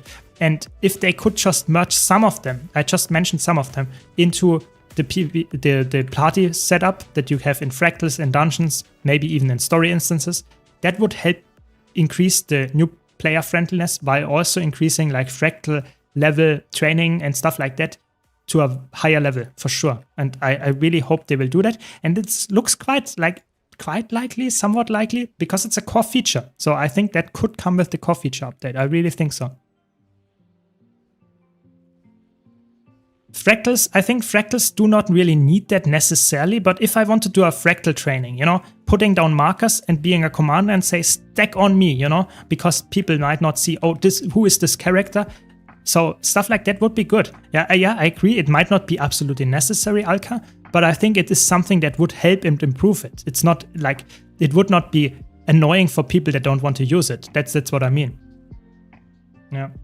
I'm intending to make a big quality of life feature master list like the armchair dev that I am. That is cool. That is really cool. Let me know when you're done with it, Snowbleach. I really want to see that like core feature update list. Sounds really cool. Commanders should get 1 extra gold per boss or something. That I think I agree that to some extent it would be cool to have an incentive to be a commander. But at the same time, you don't want to have a situation where a commander tech that you have to purchase for 100 golds, yeah, that you have to have that to get more rewards. And you don't want to have another situation where specific players only are the commander to get extra gold. Then you have like 200 groups up and no one joins another group because all of them want to get the specific extra gold. So I think it's really hard to make it incentivized for new players to get a commander tech and put it up and list your party or squad without making it so that everyone wants to do that if it's too lucrative. So it's really hard, Mo. It's really hard to come up with something like that. I don't want to be in their shoes to make that happen. I think they will probably just ignore it for the most part. Nice, we even got gold. Even with my really horrible DPS, to be honest.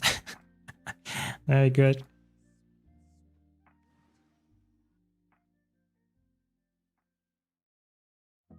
Nice, he posted on Reddit. Very good, then I will see it probably as well. Already have legendary fractal backpack and still does? Still does them? Yeah, exactly. It's like fractals are really good. Just do it all the time. It's fun.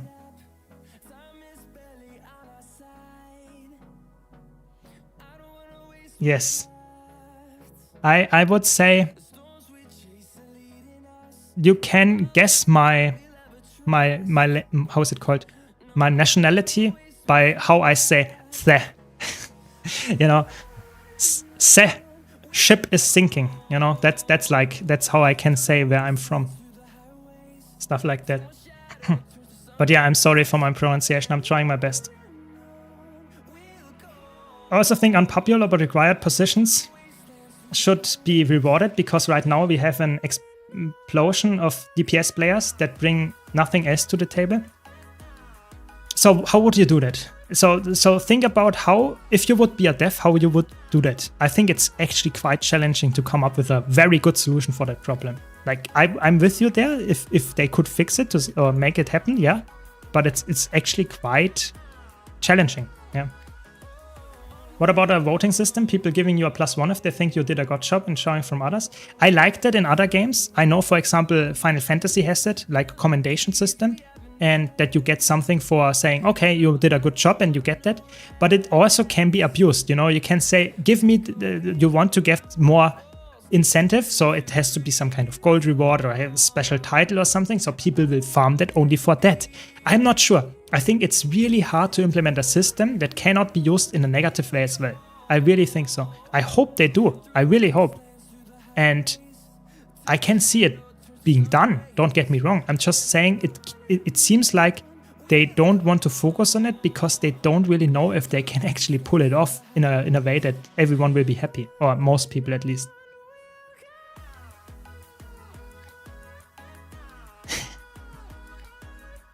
I can say that. I can say that. I really am. I really am. You can believe me.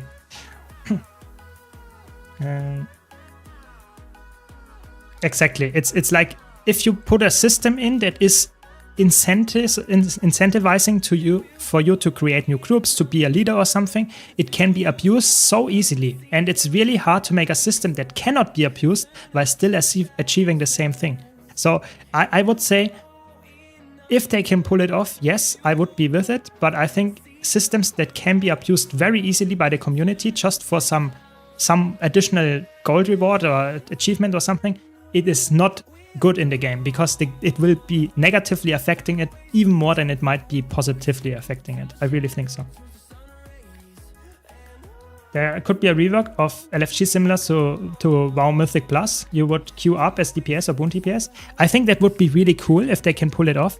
But the problem is, a lot of the times you have Boon DPS, you have Quick DPS, You have like that kind of stuff, and you couldn't say I am dead. And you might get faster Q times if you, for example, are the DPS, the healer, for example, instead of the DPS. So is that then like a good way for new players to be incentivized to be a healer? Probably, but there could also be some people that abuse the system then and queue up as a healer, even though they are not a healer. And they will get into the fractal or whatever or raids, whatever they queue up, and they will be in a group and will not be the healer, even though they queued up for a healer. So how can you prevent it? By checking the stats, making a gear check or something like that, making the game say, okay, you need above 1000 healing power to be able to queue up as a healer. I don't know. It seems very convoluted a system to make that work in Guild Wars 2 with all the different roles. You don't have a healer, a tank and stuff, and DPS. You don't have only 3 roles. You have like 10 different roles that you can possibly fill and raid specifically. So I hope they do. I really hope. But it's not easy. It's not. Exactly. Mayday, mayday. We are sinking. Exactly. That's the German one.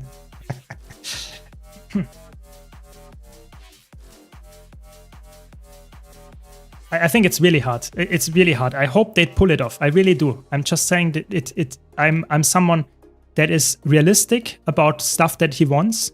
And I think it's somewhat unrealistic to say this feature will be existing in the game anytime soon. I really don't see that. Sadly. Is it hard to change ascended armor stats to another? No, it's not. It's not. It costs a little bit of gold, but it's not expensive. For a new player, it might seem expensive at first, but it's really not punishing at all. You can do that quite easily, and it's a nice way of saying you still have the perfect gear. You just wanted to have a different stat type. Yeah, it's definitely a very, very accessible way of doing it, and just think twice if you really want to do it, so that you don't swap it and then 1 week later you swap back to the original stat. That would be a little bit of a waste. But if you know you want to swap to Berserker gear from Viper gear or whatever, the other way around, sure, go for it. You will have a good time then. They used to have the role queue system in ESO. DPS would queue as healer all the time and make newer players very miserable. Exactly, and I think that's if you don't have any inbuilt like checks if that's guaranteed to be a DPS or a healer or like a tank or something, then it's not a good system. It will destroy the game more than it will give it a plus. Yeah, I really think so. Yeah, it's good. I mean, a lot of people are just lurking around for the rewards of the drops, but I don't care. If you enjoy my stream, that's even better. Hope you're enjoying my stream, everyone. When I want to start strike missions in End of Dragons, do I need to complete story or just waypoints enough? So if you have End of Dragons, you can just port to Arborstone. Like anyone that can port you to Arborstone, you can do the strike missions there. You don't have to do any story instances for that. You just have to have the End of Dragons expansion, and you have access. You have to be in Arborstone to enter the strike mission. But if normally you would go there with the story, but you could use, for example, a teleport to friend item to teleport there. If there's someone standing in the squad, yes. I think if you make it like the commander gets 50 silver more per raid boss they kill, it would be great. Yeah, maybe. It's really hard. I don't, like I said, I don't want to be in their shoes. I'm not sure if that's enough, if that's too much, if it could already be abused, or if people will abuse it for that amount. I have no clue. But either way, I think some incentive would be a good way if they don't overdo it. Enjoying Hammer Catalyst so far. However, what's the general rule on weapon 3-1 skills for all attunements? Do I use it every time it's available? So I would say you would use most of the 2 skills if it's available, and the 3 skills you would use every time you are on a new attunement you would use to activate the orb, but you would not double tap the orb until they are about to run out. So when you're on fire, you use the 3 skill, you swap to water, use the 3 skill, swap to earth, use the 3 skill, stuff like that. And then when it's about to run out, when it's about to stop working, the orb spinning around you, then you double tap it. So you tap it once again to get an additional attack out. That's how I would do it. And then you can repeat that loop. Maybe a weekly achievement for commanding. Yeah, that could be more like it. Like that seems more reasonable, to be honest. If it's not like for every single boss, but some kind of overall thing. Yeah, I can see that being like decent. But it's like I said, they have to come up with something. I'm just like a player here. I can give them my opinion, but I don't have to find the solution for it. That's how it works. What is the mission you're doing right now? It's called Dragonstorm. You can do it once a day, or you can do it more often, but you will only get once a day rewards for it, a lot of them at least. And you have a chance of getting an infusion here. You get 2 liquid gold, you also get some materials, and it's just overall a good thing for gold farming. You can see my gold is like 133 already, so I'm really getting somewhere here on this account. But yeah, I would recommend doing the daily if you enjoy doing some 10-player content. You can also do it publicly, or you can even do it as a 50-person squad. I would say the best way to do it is in a 10-person squad though. It's the fastest and least painful one.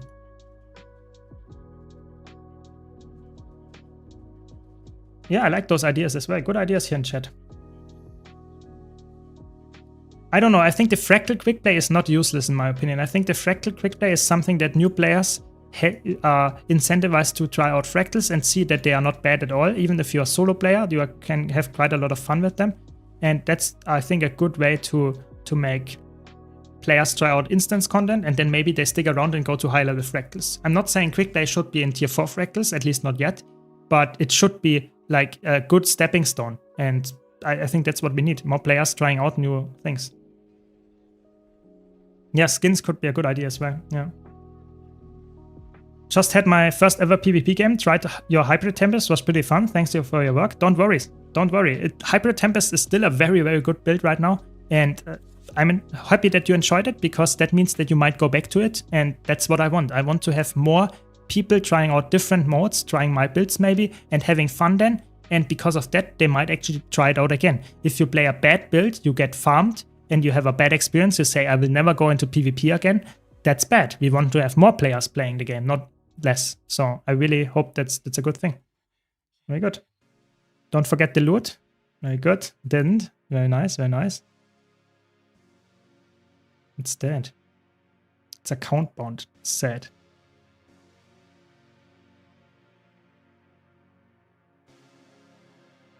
Yeah, the demand is definitely there. I think the quick play is a really, really good feature. So we can now talk to this guy again, Smoxy, and purchase our next armor piece. We have head and boots still open. Wait, this one? Head and boots are still open. We can purchase, no, don't tell me, no! Oh, I pressed the one button, now we get more dialogue. Okay, I will catch up in chat, that's okay. But if they were to extend quick play to tier 4, they would have to improve the positioning system? Absolutely. They would have to have a role system. Tier 4 doesn't work without a role system. And like I said earlier, I think even just roles would not be enough. It has to have some background check of saying, okay, if you have enough healing power or concentration to be able to be a healer, then you can only fill the healing role. You cannot fill the healing role if you have like no healing power or something. But it would always make players to some extent try to find the easiest way to get into that. I think it's somewhat challenging to come up with something that is like working in all directions. Okay, we can't purchase the helm yet, but we can purchase, let's see if we have some shards lying around. I don't think so. Then we can purchase the boots. Yeah, the boots is the next thing. We need healer's boots. That's very good. And yep, sounds good. Healer's boots. There we go. And light armor class, very good. And selecting Harrier. And we have the next gear piece. Very good. Clean up the inventory. It's account bound, so I don't really care. Give me that. Let's open those. Some more Ectos, I guess. Can you show me how I can apply for this mission? Yes. So in the LFG, you can go to strike missions, and it's typically advertised as DS. You know, I joined the group here, Icebrood Saga 5 plus DS, so that means Dragonstorm. So if you see a group looking for this specific like shortcut, Dragonstorm, you can join them and they will do a 10-person Dragonstorm. If you want to join the public version, you can talk to this guy, and there is a public version. You can go in there. It's obviously recommended players here way higher than the 10-person group, but you can do that. And you can also create your own squad. If I would make a squad, you can also join the private squad. You don't even have to have a commander tag for that. That's how you do it.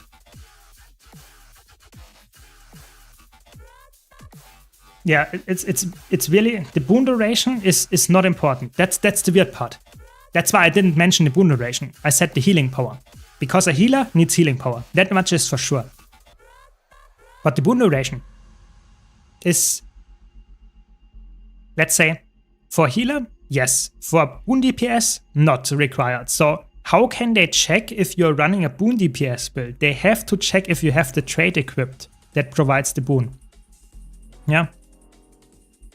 I don't know. That seems too much. I really don't know if they can pull it off, but that seems like gear checking in the background and trade checking at the same time to make sure that you can fill the role. I don't know. That seems like over the top for this feature. Yeah. But hopefully, you know. After the 0 to Hero challenge, this account will become a Wizards World gold generator? I'm not sure. My main account is like so rich, I don't know. Maybe if I have the energy to do it every single day. But right now, it's not the main focus. It really is not. Okay, let's go into World versus World. We need some gift of battle farming. We continue there for a little bit.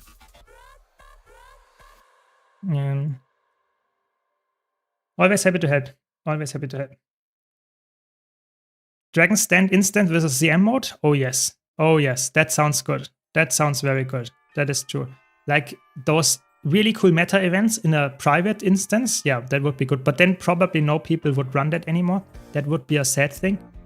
So, I don't know. Maybe I should probably go first to the guild and get the World vs. World buff so I can get the thing faster. That's probably a smart thing. Don't need the experience anymore. So you can always swap those infinite guild boost if you're in a guild. Join my guild if you need a guild. But at this guy, and then I go to World vs. World reward tag boost. And then I get 10% faster reward tag gain, which is obviously really good because it gives me the gift of battle 10% faster. Just straight up good. There are other boosts that I could get, but I don't care that much because I don't have that much on this account anyway. And I really want to make sure that I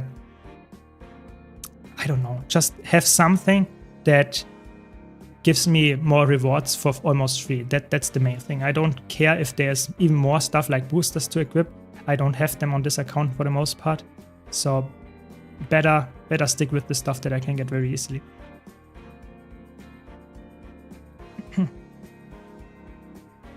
Is there any way to convert things into profit shards? No. The profit shards is you have to farm strike missions. It's the only thing. There's nothing that you can convert into spirit shards. Let me quickly hydrate.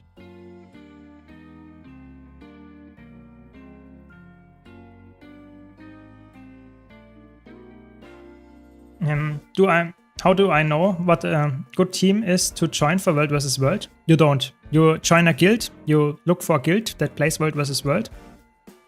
And then if it's a good guild, you can join a team that is good, but you don't know which team will be good. That is like in the hands of the matchmaking.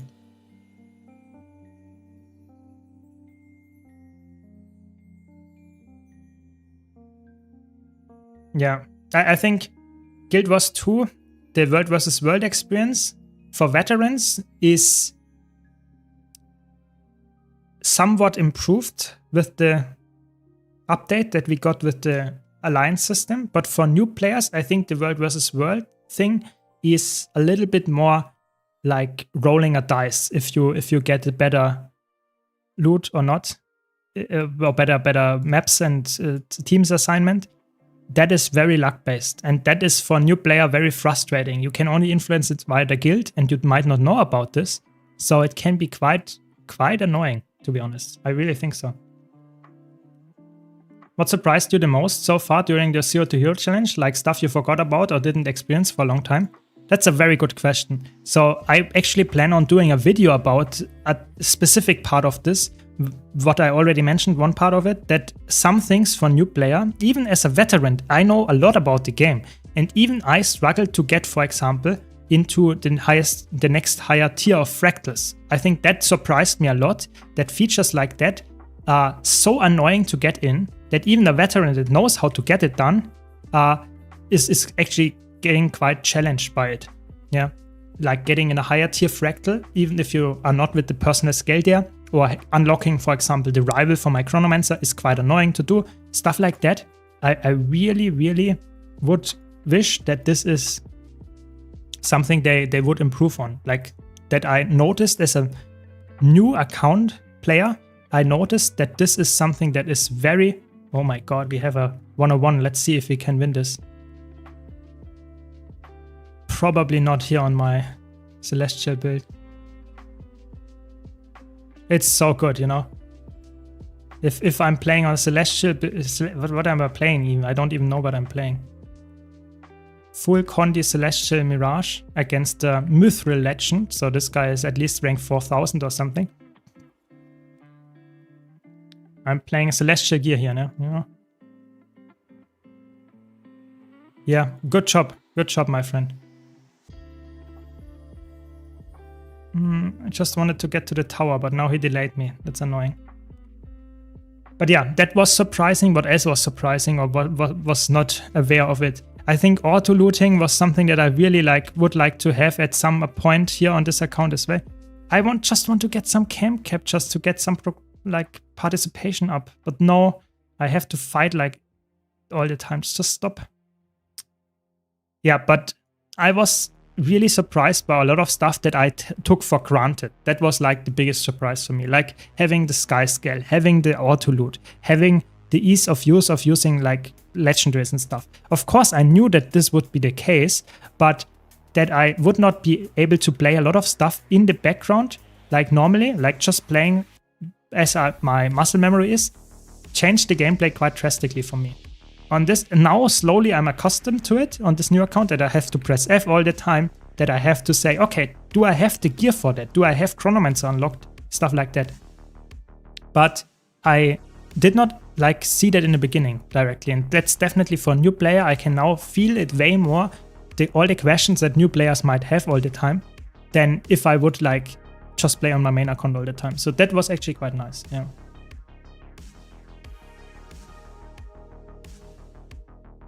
Yeah, that is painful then, World vs. World. Yeah, I don't even have the Warclaw unlocked because it costs some World vs. World currency, and I'm not sure if I want to get the World.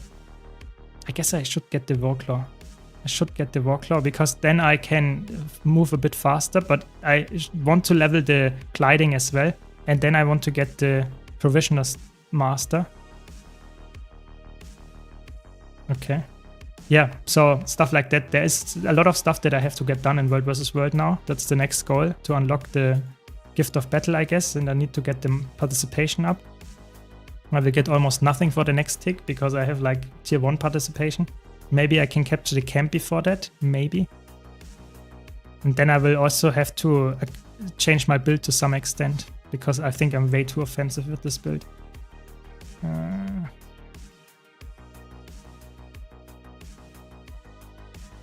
Let's copy it and paste it and say World vs. World. Let's do a quick World vs. World adjustment here.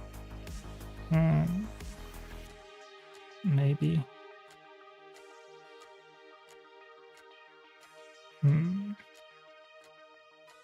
Don't have any Condi Glens then. It's crazy.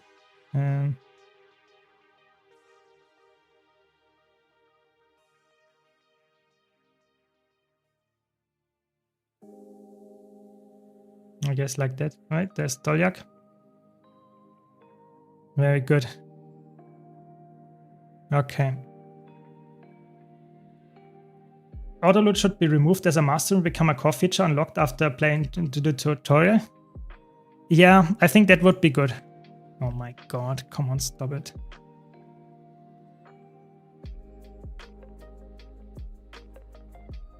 Yeah, engage on me. Good job while reading chat. So yeah, I think Autoloot should be a core feature. I think that would be one of the best upgrades, but they want to incentivize you to play specific parts of the game to get unlocks that are really meaningful. So I can understand that, but it's definitely annoying for sure. Okay, let's now finally get the build set up so that I will win matchups now. We could also play a Celestial Chrono, to be honest. Is Chrono better than Mirage? That's the question. Not with staff though, okay. Then let's play it. Like that.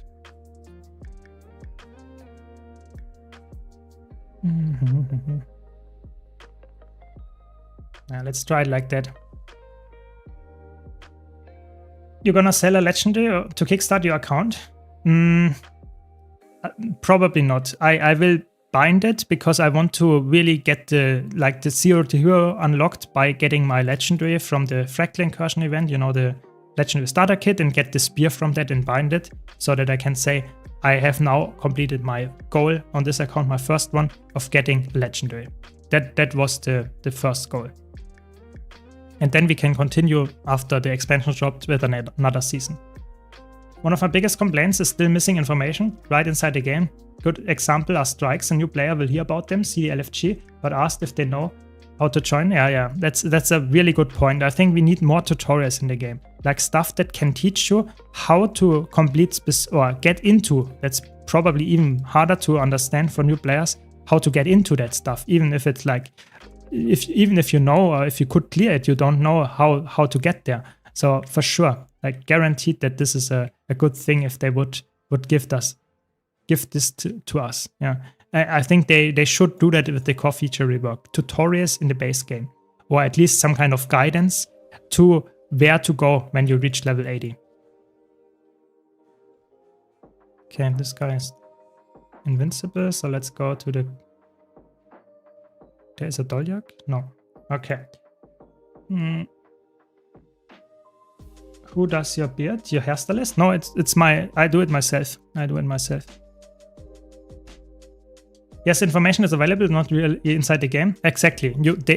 The game itself does a quite bad job after level 80 to teach you what kind of content you can try out, and quite a bad job to make the game somewhat, I don't know, open. You have to get some third-party tools often to see the different parts of the game, because you don't know how to get into strike missions. You don't really know how to get into raids.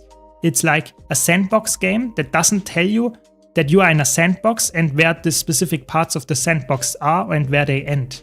So I really hope they will give us to some extent some addition there, but it seems really, I don't know. It seems a bit like they don't necessarily know how to do that.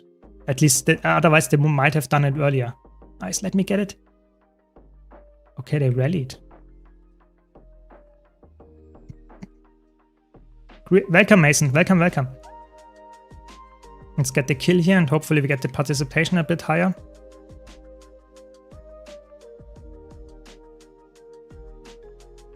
And participation level 3. Very good. Slowly but surely. I get PTSD from this map, trying to make the jump to the blue Catmender. Yeah. Hopefully the new quick play is added to strikes, at least the Ice Saga 3. Yeah, that some stuff for the very easy strike missions, that would be, in my opinion, a very good addition to the game. Absolutely. It is not very easy to add for like raids or T4 fractals, but for very easy content, they could do it. And I think the ideal way would be actually to do it in like making an easy mode on top of that as well, like they did with the quick play. I really think that would be good. It's a core engineer, okay. Lastly, geared my Mirage and tried rotation for like 1 hour. Mirage really sucks with this ports. Yeah, Mirage is not for each person. And don't forget, that's why even the most tryhard players don't play the DPS 50k Mirage in a lot of raid fights, because it has repositioning issues. It has, just in general, it's not easy to play. So Mirage is definitely something that doesn't work as well in real fights sometimes as it does on the Golem. So keep that in mind, of course. There we go. I also should enable the... let's team colors. No, enemies only. That's what we want. Okay. We need more participation. You're only participation 3. That's the most annoying part, getting the participation up, because then I will slowly get more stuff. Yeah, it takes a while, but I will get the rival unlock at some point here as well. That's the good part. I think it would be a cool feature to add portals to our strike mission and raids into a single arena. I feel like that would clear confusion to enter for what, and also reduce the numbers of loading screens. If they can do that without too much of development effort, I think they would already have done that. So I think for them it's actually somewhat challenging to put all of them in one place. So I think they could, but I'm not sure if they really want to do that anymore. So maybe they do that with the core feature update, but I really don't know. I really don't know. I think ArenaNet is a little bit like secretive. What part of the stuff about the core game they want actually to update there? I think that would be something that could be on the list, but does it mean it will be? I have no idea. Like, absolutely not. Yeah, I'm trying my best, Patricia. I'm trying my best. That you mostly have every OP build done. Are you planning to start a series on how to play each build? I will try to make that happen, but with the expansion coming up, I can imagine there will be a lot of new builds coming on top of that as well. Like a lot of broken builds on top of that as well. So I'm not guaranteed to already start doing that, because I think a lot of broken builds will be coming up, and there will be a balance patch to some extent with the normal classes right now as well. So I'm not 100% sure if currently is the best time to start doing a series like that, but I will try in the future to do some more guide series that are focused on how to play a specific build and showcase it. Yes, I will definitely try to make that happen. I do like the welcome back feature of World of Warcraft with some recommended content to do. Yeah, I think recommended content and maybe some achievements or some kind of additional loot for trying out like dungeons, fractals, raids, strike missions, and getting like a port to them. That would be something that helps new players to try out the new stuff. I agree, yeah. Is there a minimum rarity of gear to go to World vs. World? No, you can go to World vs. World even if you're fully naked, if you wanted to. I would not recommend that because you will die even to the NPCs, but I mean, you could. Is that, yeah, I can capture that camp and hopefully I will get to the next participation. For now, I want to level, you know, I want to level. If I reach level, I don't know, level 10 or something, I will be able to pull off some, yeah, I will be able to pull off some rival unlocking. Maybe a little bit higher, level 15 or something. There we go, camp captured. I really have no damage. It's crazy. Oh no, and now they are coming. Oh, I have to disengage. And I'm very slow. I don't have perfect gear, and I don't have... It's a little bit annoying on this, to be honest. There we go, level 2. We didn't get... Did we get any heroics? Let's double check. I think we didn't. I think you only start getting them after level 5, I'm pretty sure. Yeah, here, that's what we need. We need 100 of those to unlock the rival as far as I know. So it needs a while.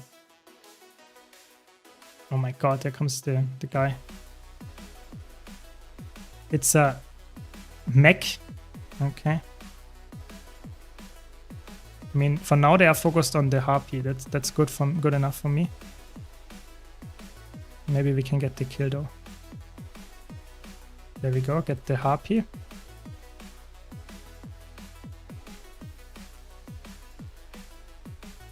Nice, we got the kill. How did this happen? What? Okay, it's fine. But just an extension for the character adventure guide? Yeah, if that would be like a level 80 only adventure guide, that would be really good. I agree. That would be good. You know, I was level 2 and I killed the diamond guy, you know. Diamond guy is like at least 6k rank or something. Very good, we did it. Participation 4, nice. Very good. Exactly, you will not be useful with I think exotic gear is good enough, but you will not be useful if you go below exotic gear. The reason why I'm hyped about the new expansion, to be honest, is for the new tier lists. Oh yeah, the new tier lists will be big content. You know, I will do a lot of tier lists when the expansion come out, even more than I did already, because they will take longer. There will be more stuff to cover. So stay tuned for that. I'm a tier list enjoyer after all. So yes, definitely something that is on my radar. Yes. Is there an elementalist build for PvE? I can stay in one element. Yes, there is a single one that works like that for now. With Evoker, there will be more like that, but there is a single one that works like that. It's a fire camping Tempest build that uses fire only and uses Scepter Focus or Scepter Dagger, whatever you like better. And there you will be able to camp fire all the time and just spam your skills. It is surprisingly high damage and I think very easy to play as well. Should give it a try. If you do even a bit of World vs. World, you can get the selectable exotic from the vendor. So the gear issue will solve itself. That is true. That is good point. Good point. Gear is quite easy to get in World vs. World if you play a little bit of it. Yeah. I really need a better build like this. This is not good. This doesn't feel that good. I mean, it works to some extent, but I think I should probably go for Dunecloak. I think Dunecloak is a better trade here. What spec do you think should be nerfed and never buffed again? I think in general, I think it's not good to nerf specs and to make them unplayable. I think that's not healthy for the game design. I like to play all the builds and all the classes. I think if you have one class that should get like giga nerfed, I think that's not healthy. I think they should not make Scourge a valid pick in Conquest PvP though, because like putting stuff on the node that is exactly the same size as the node and you get all the stuff and you get hit all the time, that's not healthy. And I don't like to have like AI being very strong, like for example on mech in competitive modes. But other than that, I think it's completely fine if you have Scourge and mech being extremely strong in PvE.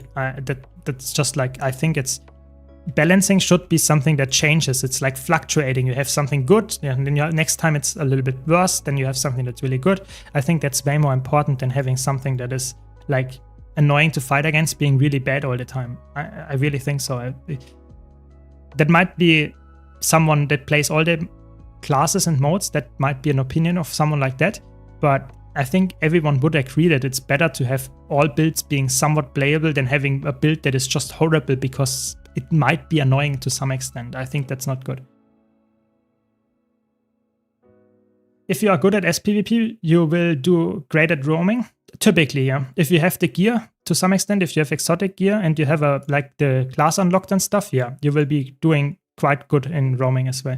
Not necessarily perfect, because obviously there might be some builds that you did never see in PvP before, like Celestial is not existing in PvP. So you might not know what that is, but yeah, stuff like that is definitely, you will be a good roamer if you're good in PvP, for sure. Exactly, Volmichko. It's finally live, the video, yes. World vs. World is the best way to get free-to-play transmutation charges? Yes. World vs. World in PvP gives amazing amount of transmutation charges. You get them like all the time. Where is it? You get them in the reward tracks all the time. You can't see them here. You get them all the time. But you also get them in other stuff. And I think you even get it in the pip boxes as well. It's really, it's really easy to get transmutation charges. I don't use them here on this account, but I know a lot of people are really, really like lacking transmutation charges, and World vs. World can help you with that. Like everyone would agree with this. Of course, you have to enjoy the game mode. Only then it works. Welcome, Chief. Welcome. I'm on this account here is on EU, but my main account is like I'm ArenaNet partner, and my main account is like in the partner program, so to say, and then I can switch whenever I want from an A to a EU. So I don't have a region there, but typically I play on EU, and this account is only on EU, of course, because it's like my fresh 0 to hero account. So I will do some stuff on NA as well. Probably when the expansion releases and stuff, not right now, because right now my goal is to get the 0 to hero account to become a hero, and that takes a while. So I will do that here on stream and hopefully get it done at some point. Sure. Does anyone know why on Quickstrapper we don't use Smoke Bomb in the rotation? I don't know that. The guys from SC that pull out the rotation have a reason for that. I don't know why why we don't use it, why we use it. I have no clue. Probably because it's less DPS if you use it. That's typically the answer to the question.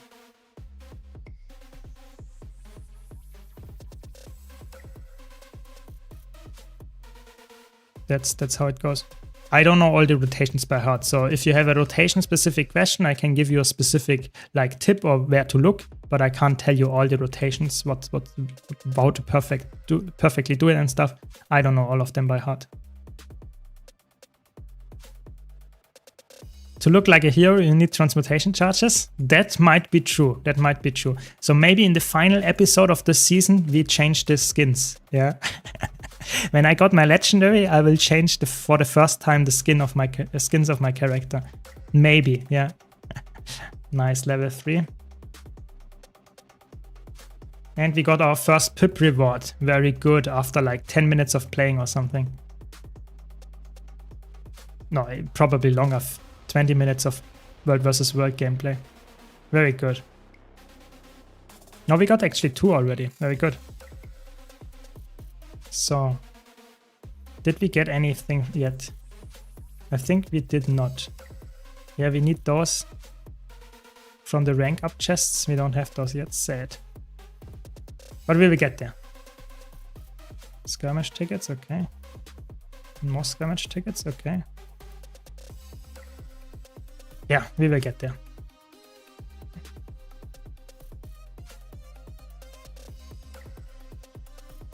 So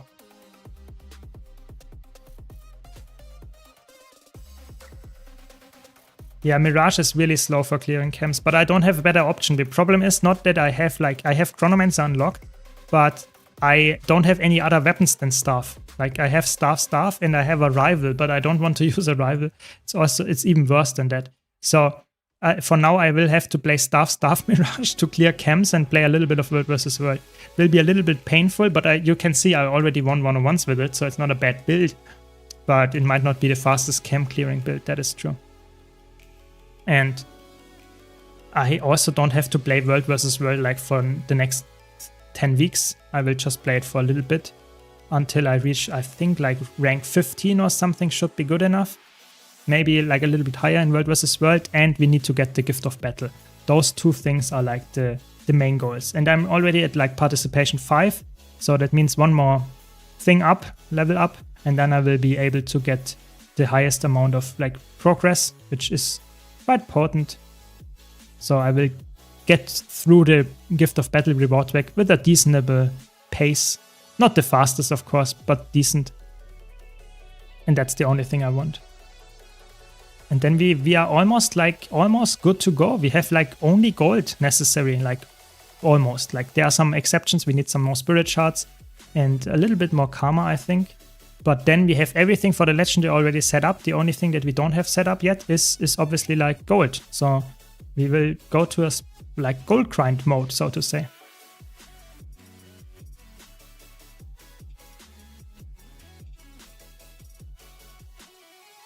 Yeah, it's a Gift of Battle. I want to get the Gift of Battle for all of World vs. World. It's only gettable from World vs. World, so that's why I want to get it. And I want to get those heroic, Jade's heroic, or how they are called, this specific currency here that you get from leveling up in World vs. World. Because with that I can unlock my rival on the for Chronomancer from a vendor here. So that's the main goal that I want to get here. But it's both of that will take time. It will be like a couple of hours of playing World vs. World. But it's okay. You know, it's like only have to do it once on this account. So that's good.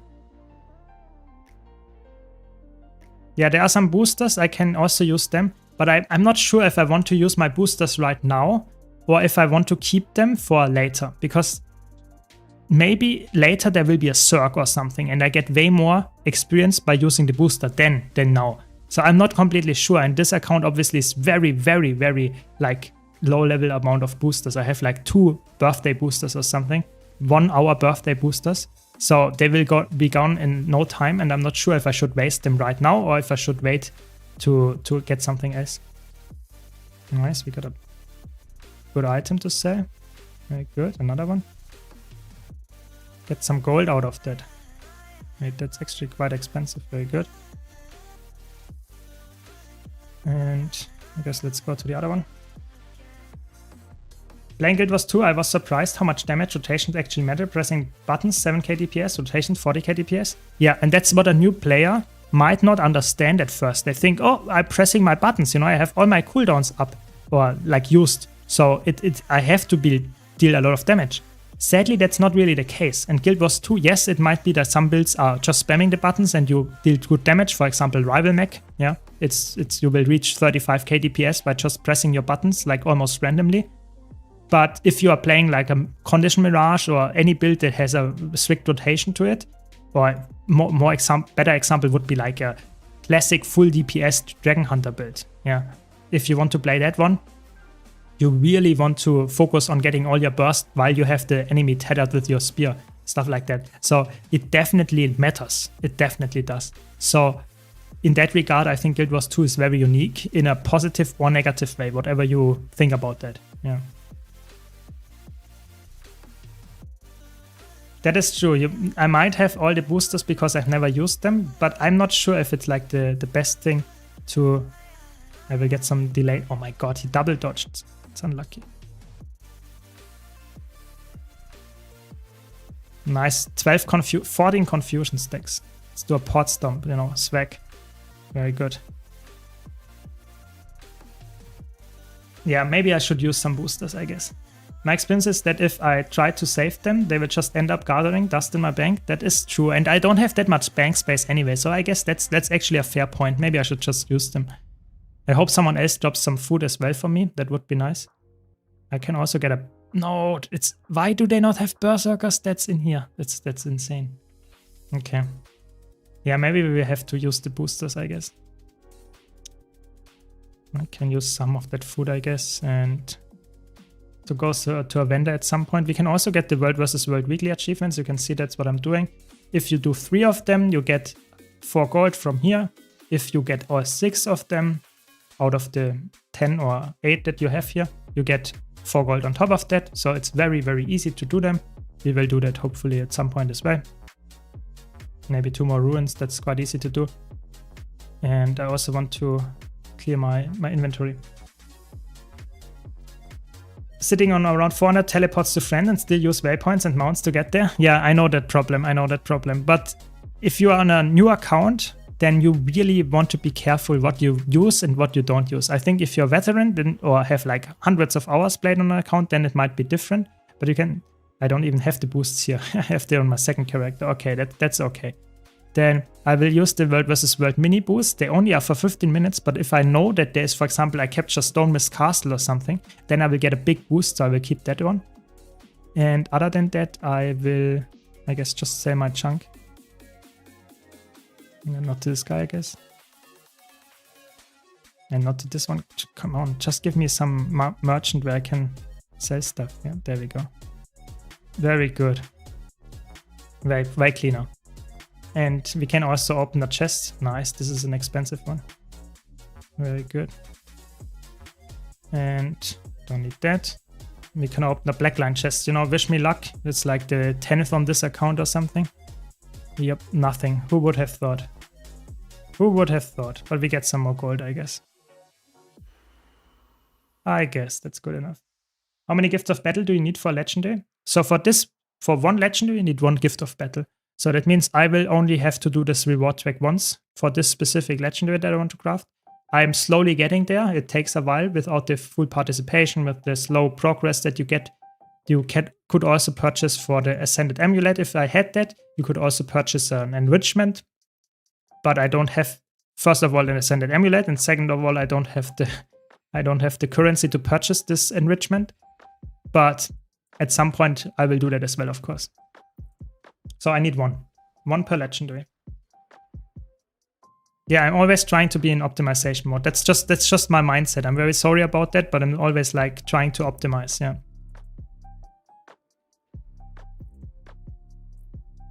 Why not earn 3 turtles for blue turtle? It goes for 6 gold. Yeah, of course you can do that. You know, I just on my main account I would do stuff like that, but on this account here I just like sell all this stuff because the most. I'm not really locked behind the gold. The gold I will get, you know. I have already like 130 gold, plus all the stuff in my material storage, plus all the Wizard's Vault stuff. So the gold is not necessarily a problem for this account, actually. There is a lot of gold that I can pick up from that one here. So for me, it's more like that the Wizard's Vault gives me all that stuff. So I will just do and enjoy the gameplay. And I have to have just more hours spent in the game. That's the main thing on this account. Like, just spending more time in the game will give me in the long run probably more like rewards. You see how much boosters I get, how fast I level up, because they are obviously short, smaller level things here. But yeah, we make some progress here. So that's why I sell them instantly. But yes, you are right. You could turn them into higher rarities and they got more expensive then. Yeah, I'm trying my best, Intense, trying my best. But why would you use it anyways if you want invest to have the elite? Yeah.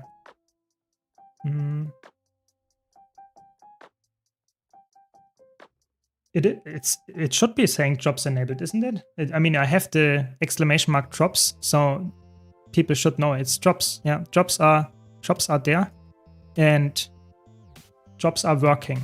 I know that for a fact. Yeah, so if you want to know how to set it up, you can type exclamation mark drops exactly, and then you get a guide how to set it up. But you just have to connect your Twitch account with your ArenaNet account. That takes like a minute or something, so it's not a problem at all. It's not a problem. Yes. Tell me, Mo. Tell me about the chrono question. Exactly, and if you want to purchase the expansion or any expansion for that matter, you can use my referral link that are just here in the chat here. Thanks, Northrop, for posting it. And you can support me for no additional cost. If you want to support me here, that's very nice. So, what's the question? Welcome, Tether Tank. Welcome, welcome. I'm done with the map exploration. I have unlocked Chronomancer and I have unlocked Mirage. I'm now going for the Gift of Battle. Yeah. And while I'm also doing the Gift of Battle, that's what I'm obviously after here, I'm also trying to get the, how is it called? I always forget how it's called, Testimonies of Jade Heroics or something like that. This currency here, which I can use to purchase the Rival unlock so that I can use Rival on my Mesmer. So yes, I'm actually getting somewhere. I was really happy. Like map completion, Chronomancer unlocked, and now we go for World versus World. And when we only have to farm gold. Like, this is really the main thing. Nice, we can purchase some. Very good. You see, you get from a rank up chest, you get this specific chest, and there you can select. Wait, I have to go there. You can select here what you want to get. You can get some items that you can sell for gold. You can get some badges of honor, or you can get those Testimonies of Jade Heroics, which will give me some more progress towards my Rival unlock. Yeah. Is Chronomancer still going to be able to swap Alacrity and Quickness when Troubadour comes out? Yes! Yes, it will. There is no information right now that this will change, and I'm pretty sure it will stick to that. They said in the developer livestream they have no intention of changing that. So Chronomancer will still be able to play Alacrity and Quickness, at least in PvE. Yes. I finished Orion's X, sold it for 2k, and now I'm prepared Clovers to craft Twilight and Sunrise to sell Eternity. Sounds like a good plan. Good plan. Good job. So we expect Heal Chronos to still be the meta in Fractals? Yes, I think so. I think Heal Chrono will be good in a lot of cases, and Troubadour will be good in a lot of cases. I think they will not kill each other. I think there will not be something that is way better than another one. I don't think so. I think they have both their reasons to exist, which is perfect what we want. It's just very, very well done balancing. Let's hope it is really like that. Okay, we can go there and capture the camp. Chrono seems to be good. Too good a spec? Yeah, exactly. I think Chronomancer will be the spec that is extremely flexible. You know, Chronomancer is very flexible. If you need to have a lot of CC, you can take double more because you can more and then can use the continuum split at the end and can cast it again. You can go for a lot of healing bursts because you can use again the continuum split. Stuff like that is very worthwhile. But then on top of that, you can of course also, nice, we have a 101 here. Is that a Power Harbinger? I think that's a good matchup for me.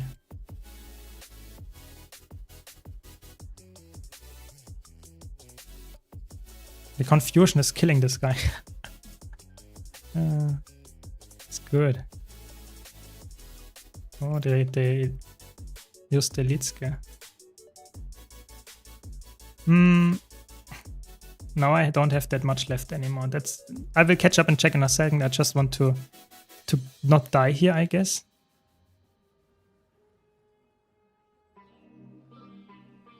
Okay, they cleansed it. I think I'm dead. Yeah. It's sad if you play against a meta build almost. Could have won that, to be honest. If I played it better. I also don't see the skills. That's also a problem, you know. That's why you have to be careful with this like setting here, because I didn't see the 5 skill of the Shroud. That's also a bit annoying. But we could have won it.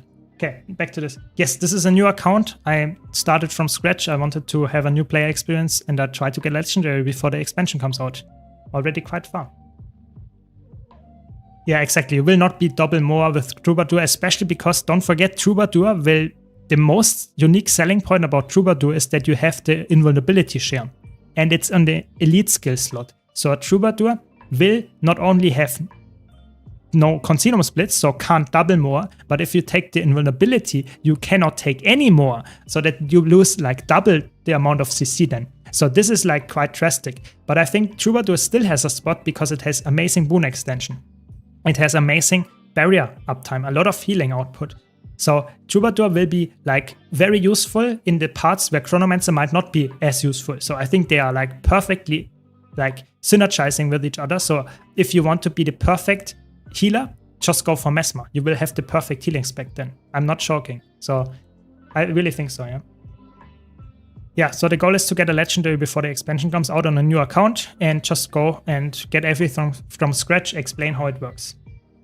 Apart from Chrono, which healer also has good stability uptime? I would say Firebrand, and that's like Firebrand, and if you play correctly, heal quickness heal Berserker and quickness heal, how is it called? Catalyst. Those two can upkeep it 100% as well, but you need to play it well. Chronomancer and Firebrand are way easier to do that.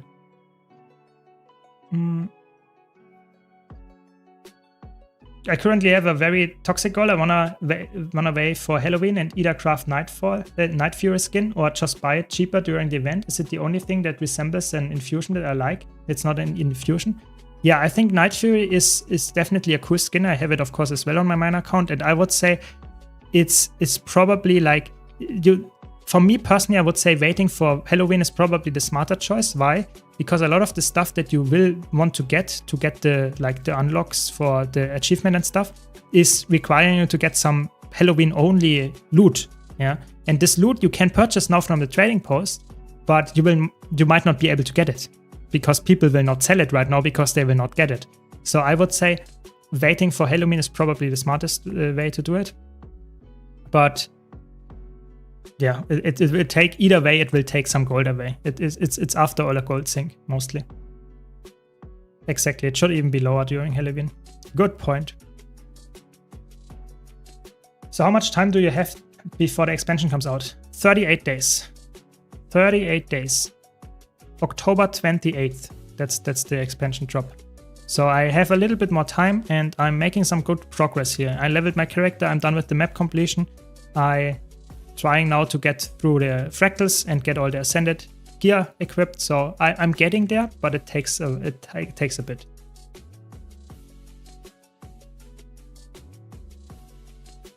Yes, you can get that. It's possible. We will see if I will be able to make it, but I think it's in the realm of possibility. It's not the easiest challenge, but it's also not the hardest one. There are harder challenges to do, but we will see. We will see.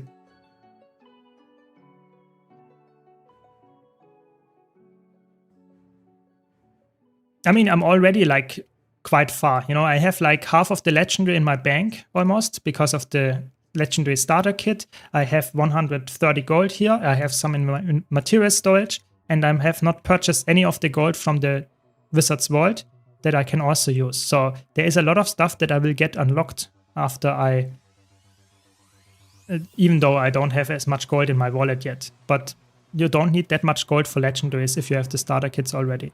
So I think it's probably a quite worthwhile goal to go, and I expect it to be be done like a few days probably before the expansion drops. It needs a while though, yeah.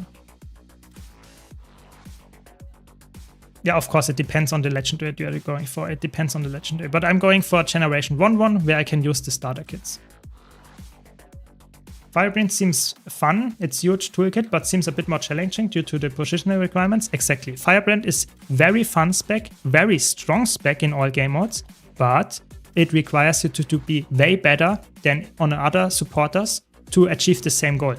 Because you have more skills, you have more position requirements, and you can get bursted quite hard because you're after a class with a low health pool and you're very support focused. That might not be the easiest thing for you to understand, that you are a supporter, but you are not a tanky support classically, at least in PvE. So you can die quite fast. If you're running Minstrel, it might change, but just saying, you might die as well on this build, especially because you don't have any invulnerability skills. Chronomancer has invulnerability skills baked into its kit. Keep that in mind, but I definitely would say Firebrand, if you like a challenge, if you want to be a healer, one of the best classes to choose. But please, please, please watch my guide or any other guides about Firebrand so that you actually know about how to heal with it, because it's not an easy class to learn. You really want to have at least a decent understanding of how it works, because only then you will be able to carry your group. If you are not pulling your weight in a specific group fight, like any instance content, and you don't provide quickness, you don't heal, it's way worse than a lot of other healers, like a lot worse, because you should really go for the build and the positioning and all that stuff to make it work, only then.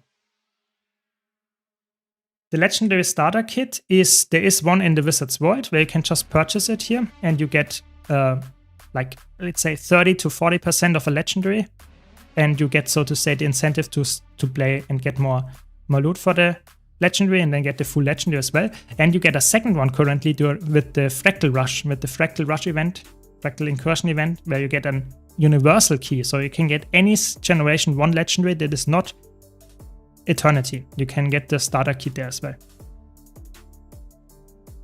What is the easiest support healer class elite spec? I'm a disabled and I want to know your opinion. I would say Scourge is very easy to play. I have a low intensity Willbender build that is also very good, that only presses like 2 buttons. You can play that one as well. Check out my YouTube channel for that. I would, if you like only can play and press 2 buttons, this is one of the only builds that can pull that off. Like a healer that only presses 2 buttons, yes, that is possible with this low intensity like heal Willbender.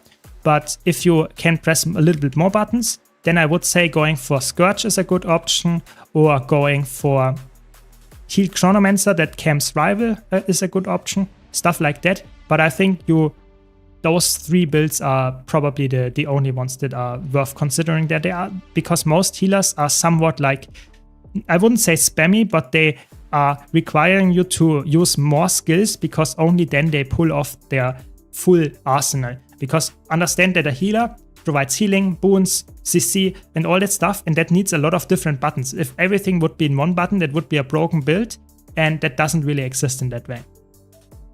So, hope that helps. But yeah, I would recommend going for probably my heal alacrity low intensity Willbender build.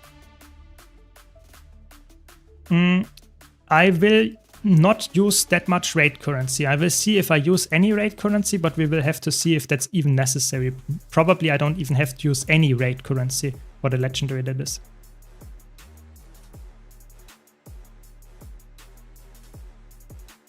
Yeah, with World vs. World and Fractals, I would say it's probably, for Fractals, it's definitely, I would say Chronomancer might be the best pick then, because Chronomancer can be played in World vs. World as well, Scourge as well. Maybe the Alacrity heal Willbender is only in PvE.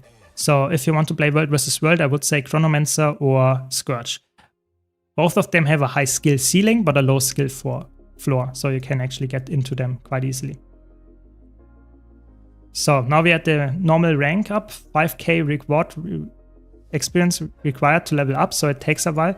You can now get the gliding as well, which is good, because otherwise I might die. And some progress here. Yeah, it's slowly but surely we get there. Now we have an experience booster here. Do we want that? Maybe not yet. We want the birthday booster, I think, at some point.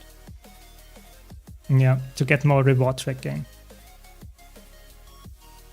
Yeah, Chrono is really good. Yeah, a lot of stuff has changed over the last few years, that is true. What legendary will you go for? I will go for the Spear, the legendary Spear. Generation 1. A healer without stability is trolling, that is true. Nowadays, if like for example, there is a quite decent healer build for Untamed for PvE that has a lot of healing output and a lot of other utility, but it misses one core thing. And the core thing is stability. It has absolutely zero access to stability, so it's unplayable. No one plays it because it's horrible without stability access. You can't play a healer without stability. It's just not possible in PvE. And because of that, it's quite sad, to be honest, that you need that nowadays. But they apparently fix the game by putting stability on every single other healer. So I guess that's how it goes nowadays. Do you think we can get the same event like Fractal for each game mode, that we can get legendary armor piece each for attracting new players? I think that would be cool. I'm not sure if that's like guaranteed if we will get that, but it would be cool. I would be up for that. This is like really bad at camp clearing because my confusion doesn't really make that much of a difference in. But okay, so we will still be able to pull it off. Yeah, I think that would be cool. I think that's also their goal, to be honest, that they want to put more incentives for new players to try out different game modes via new events like that. But I'm not sure how often they will do it, and if there will always be a free legendary. I think that is highly unlikely, to be honest. I think they can't do that every time, but I think they will do more incentives to put that in those new rewards. Yeah, I definitely think so. I think there's no commander tag right now, yeah. I'm also not a good build for tagging that. Oh my god, that's a core necromancer. That's like a horrible matchup. They cleanse the condis. No, they don't. They're nice. I think this is not winnable, to be honest. I'm not sure. It's quite annoying.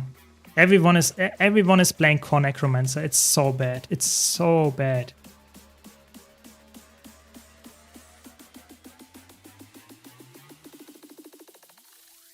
It's really annoying. Core Necromancer is so good at roaming right now, and it's really annoying because it's like just very tanky.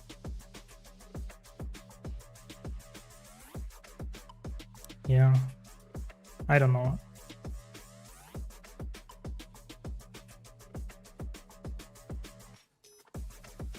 I don't know. Doesn't work. How does one get used to better at the chrono rotation while in PvE the Chronomancer is not as survivable as my Mirage build in PvE? Yes, it takes a while. You have to just try to get better. That's the main thing. Just try to get better and just be patient and play more. That's the main tip that I can give you. And maybe watch some guides, maybe watch some players that actually do it on hard modes or something like that, yeah. But I would say there is not a way where I can say, just do this and you will play this build perfectly fine. It's just like playing it more, understanding the build more, understanding the encounter more, and being patient and trying to always improve. Try to understand why you did not survive, why you, I don't know, did not have perfect uptime of boons and stuff, so that you can, and the next time, try to be better. That's how you can improve. Yeah. But like I said, you can also watch, of course, some really experienced players playing it, and then you will hopefully also take something away from that. Yeah, I think Guild Wars 2 has a big problem with the boons, that a lot of them are necessity, especially stability nowadays. Being a necessity in PvE is not a good thing. That is really unhealthy for the theory crafting and build crafting elements, and also for the like freedom of choice for how you can play healers. So I really hope they will change some stuff up there in the future, but I don't know. I really don't know. Why is everyone suddenly playing Core Necromancer? I have 5 in the game, playing it right now. Because Core Necromancer is a very easy, very tanky build, and with the there is a relic release that is called Agony Relic that is really strong on Core Necromancer. And it is also like Core Necromancer is like just something that is always good if no other Necromancer spec is really good and the meta is quite slow, then Core Necromancer can actually be really strong.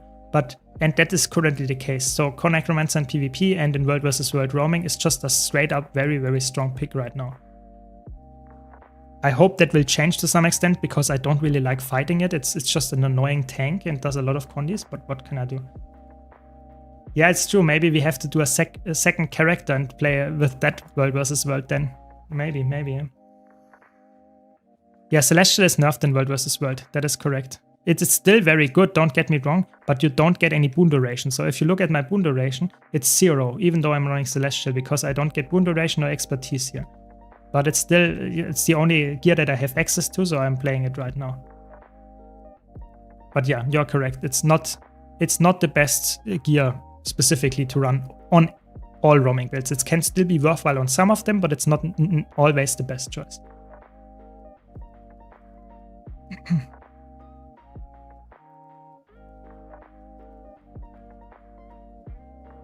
Yeah, I mean, I think it's, if a new player asked, how can I improve at a specific build? And I just say, get good. Yeah, that is not necessarily helping them. So I wanted to give a nice, but somewhat similar statement. Yeah, because I think it's important to understand that you can't get good by just following a specific sentence. That might work in some specific games, in some scenarios, but in a lot of ways, it's always about playing more, training more, getting some patience, and improving over the course of time.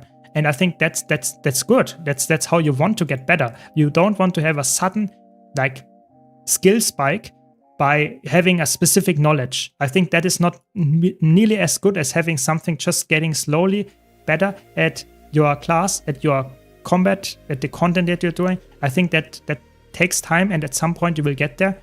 And I think for Chronomancer, that is actually not as high the skill ceiling that you will have to reach to make it somewhat reasonable skill level and output of boons and healing and stuff. It's actually quite low. So I would say just be patient, you will get there. Yeah. Is that an issue of the healers not having stability, or the DPS being so greedy on maximizing with not having stability? So that is an interesting question. I would say there are, for example, you can, as a Mesmer in general, as a Guardian, you can easily slot in stability because the core class has stability as utility skills. But typically you lose quite a lot of DPS for putting that in there, and the healer is someone that doesn't use anything for taking stability typically, yeah? So that means that if the healer can provide stability, you will keep the DPS higher because you don't need your DPS to swap to stability.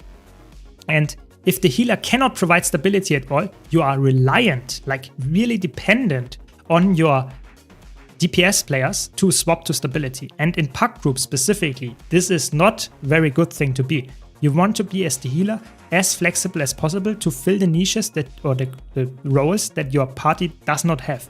And if you are the healer and you cannot fill a specific role that you are supposed to fill, then the DPS has to fit in, but some DPS can't share stability. So I think it's an issue of both, that stability is now such a necessity because a lot of fights can be very easy with having stability, and healers having 90% of them having stability access or even more, and DPS are just very, very DPS greedy. That's a mix of all the issues there. Yeah.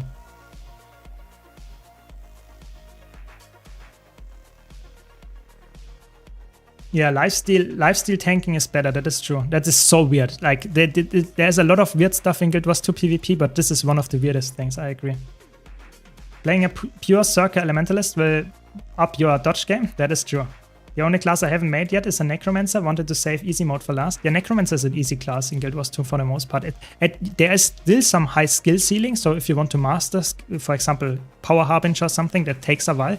But it is definitely easier to get into than other classes because you have the second life in the core Necromancer, and even Reaper has that. So I would say Necromancer is definitely one of the easier classes to get into. Yeah, Boon Extension is actually really cool.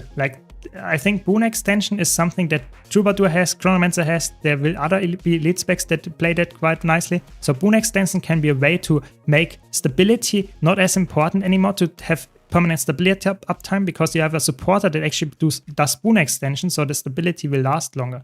So that's actually a really cool thing to have in the game, but it is not the only thing. Yeah. Welcome, Austin. Welcome. So where are we? Let's check. What are we up here? We need to clean up some inventory. We already got like 31 tickets. So the tickets are actually quite good, but I can't really do anything with the tickets. We have 4 of 40, so 10% today in like, how long was it? Like half an hour or something? So we need like, yeah, 6 hours. Yeah, it's not perfect, but okay. What can you do? We get some more progress here. We need more of those. I think we don't have any skirmish chests lying around. No. Yeah, so it will take a while. We have to farm a lot of World versus World over the next few streams. But yeah, that's how it goes, I guess. At some point, you have to farm the Gift of Battle.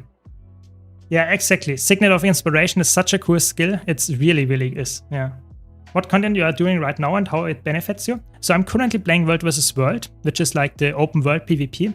And I really want to get the Gift of Battle, which you can only get from World vs. World. That's the benefit that I get here, because I needed to craft my Legendary, which is the goal for this series, where I start from scratch and try to get a Legendary, and I need the Gift of Battle for that.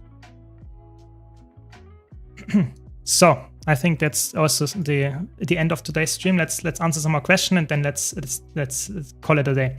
When we got perma stability, next goal is perma ages. That would be horrible. That would make the game way harder to balance than even with stability. So I think that should never exist. I really hope so that they will never do that. As someone thinking about getting into healing, I can't see any reason to play anything other than Chrono support. Yeah, and I hope that's a reason to nerf Chrono and buff all the other supports, so that you have multiple different healers that you can play, and not only say Chronomance is just the best straight up and you would be stupid to go for anything else. I really hope that comes with the expansion more than it currently is, yeah. I will try to get it as fast as possible, awesome. That's correct. I try to be as efficient as possible, while of course also explaining every single thing that I do here, so that new players can understand the game and also maybe follow along. That's the idea. You don't have to play Chrono, that's the good part. You are right there, of course, Snowbleach. You don't have to play Chronomancer, but Chronomancer helps, of course, because it's a really good build. So if you're playing a way worse healer, like, I don't know, Healing Deadeye, you could pull the chop off, don't get me wrong, but it's so much worse than Chrono that a lot of the times you might actually be the reason that a party is not able to clear a boss, because you are, so to say, pulling them down. So I think Guild Wars 2 has some issues with the healers, but I think nowadays healers are actually way more close together than they was like 2 years ago. So it's getting way better, I would say. Thanks a lot for the bits. Thank you so much. Really appreciate it, Haplo. Thanks a lot. Really appreciate the support. If you already have used the Legendary Starter Kit, do you think it's wise to farm for gold and buy a Legendary instead of farming for it? I think if you don't like the process of making a Legendary yourself, so going for map exploration, going for Gift of Battle, getting Spirit Shards, getting Karma, Obsidian Shards, all that stuff, if you don't like that and you want to play the game mode that you're playing and only that, then oftentimes farming the gold and then buying it is the easier way to do it. Some people don't like that because it costs more gold, like that's by definition, that's how it works. But it is, in my opinion, a very valid way to do that. Yeah, I would say yes I would say yes to the answer. Yeah. Yeah. See you, Tedder Tank. See you all. I think that's also the end of the stream. Thanks a lot. Any other questions? I will answer next stream. So thanks a lot for watching. I wish you all a very nice weekend. And be sure to check out my YouTube channel if you haven't already. All this will be, of course, uploaded. You can also see the edited version of my journey here on my YouTube channel.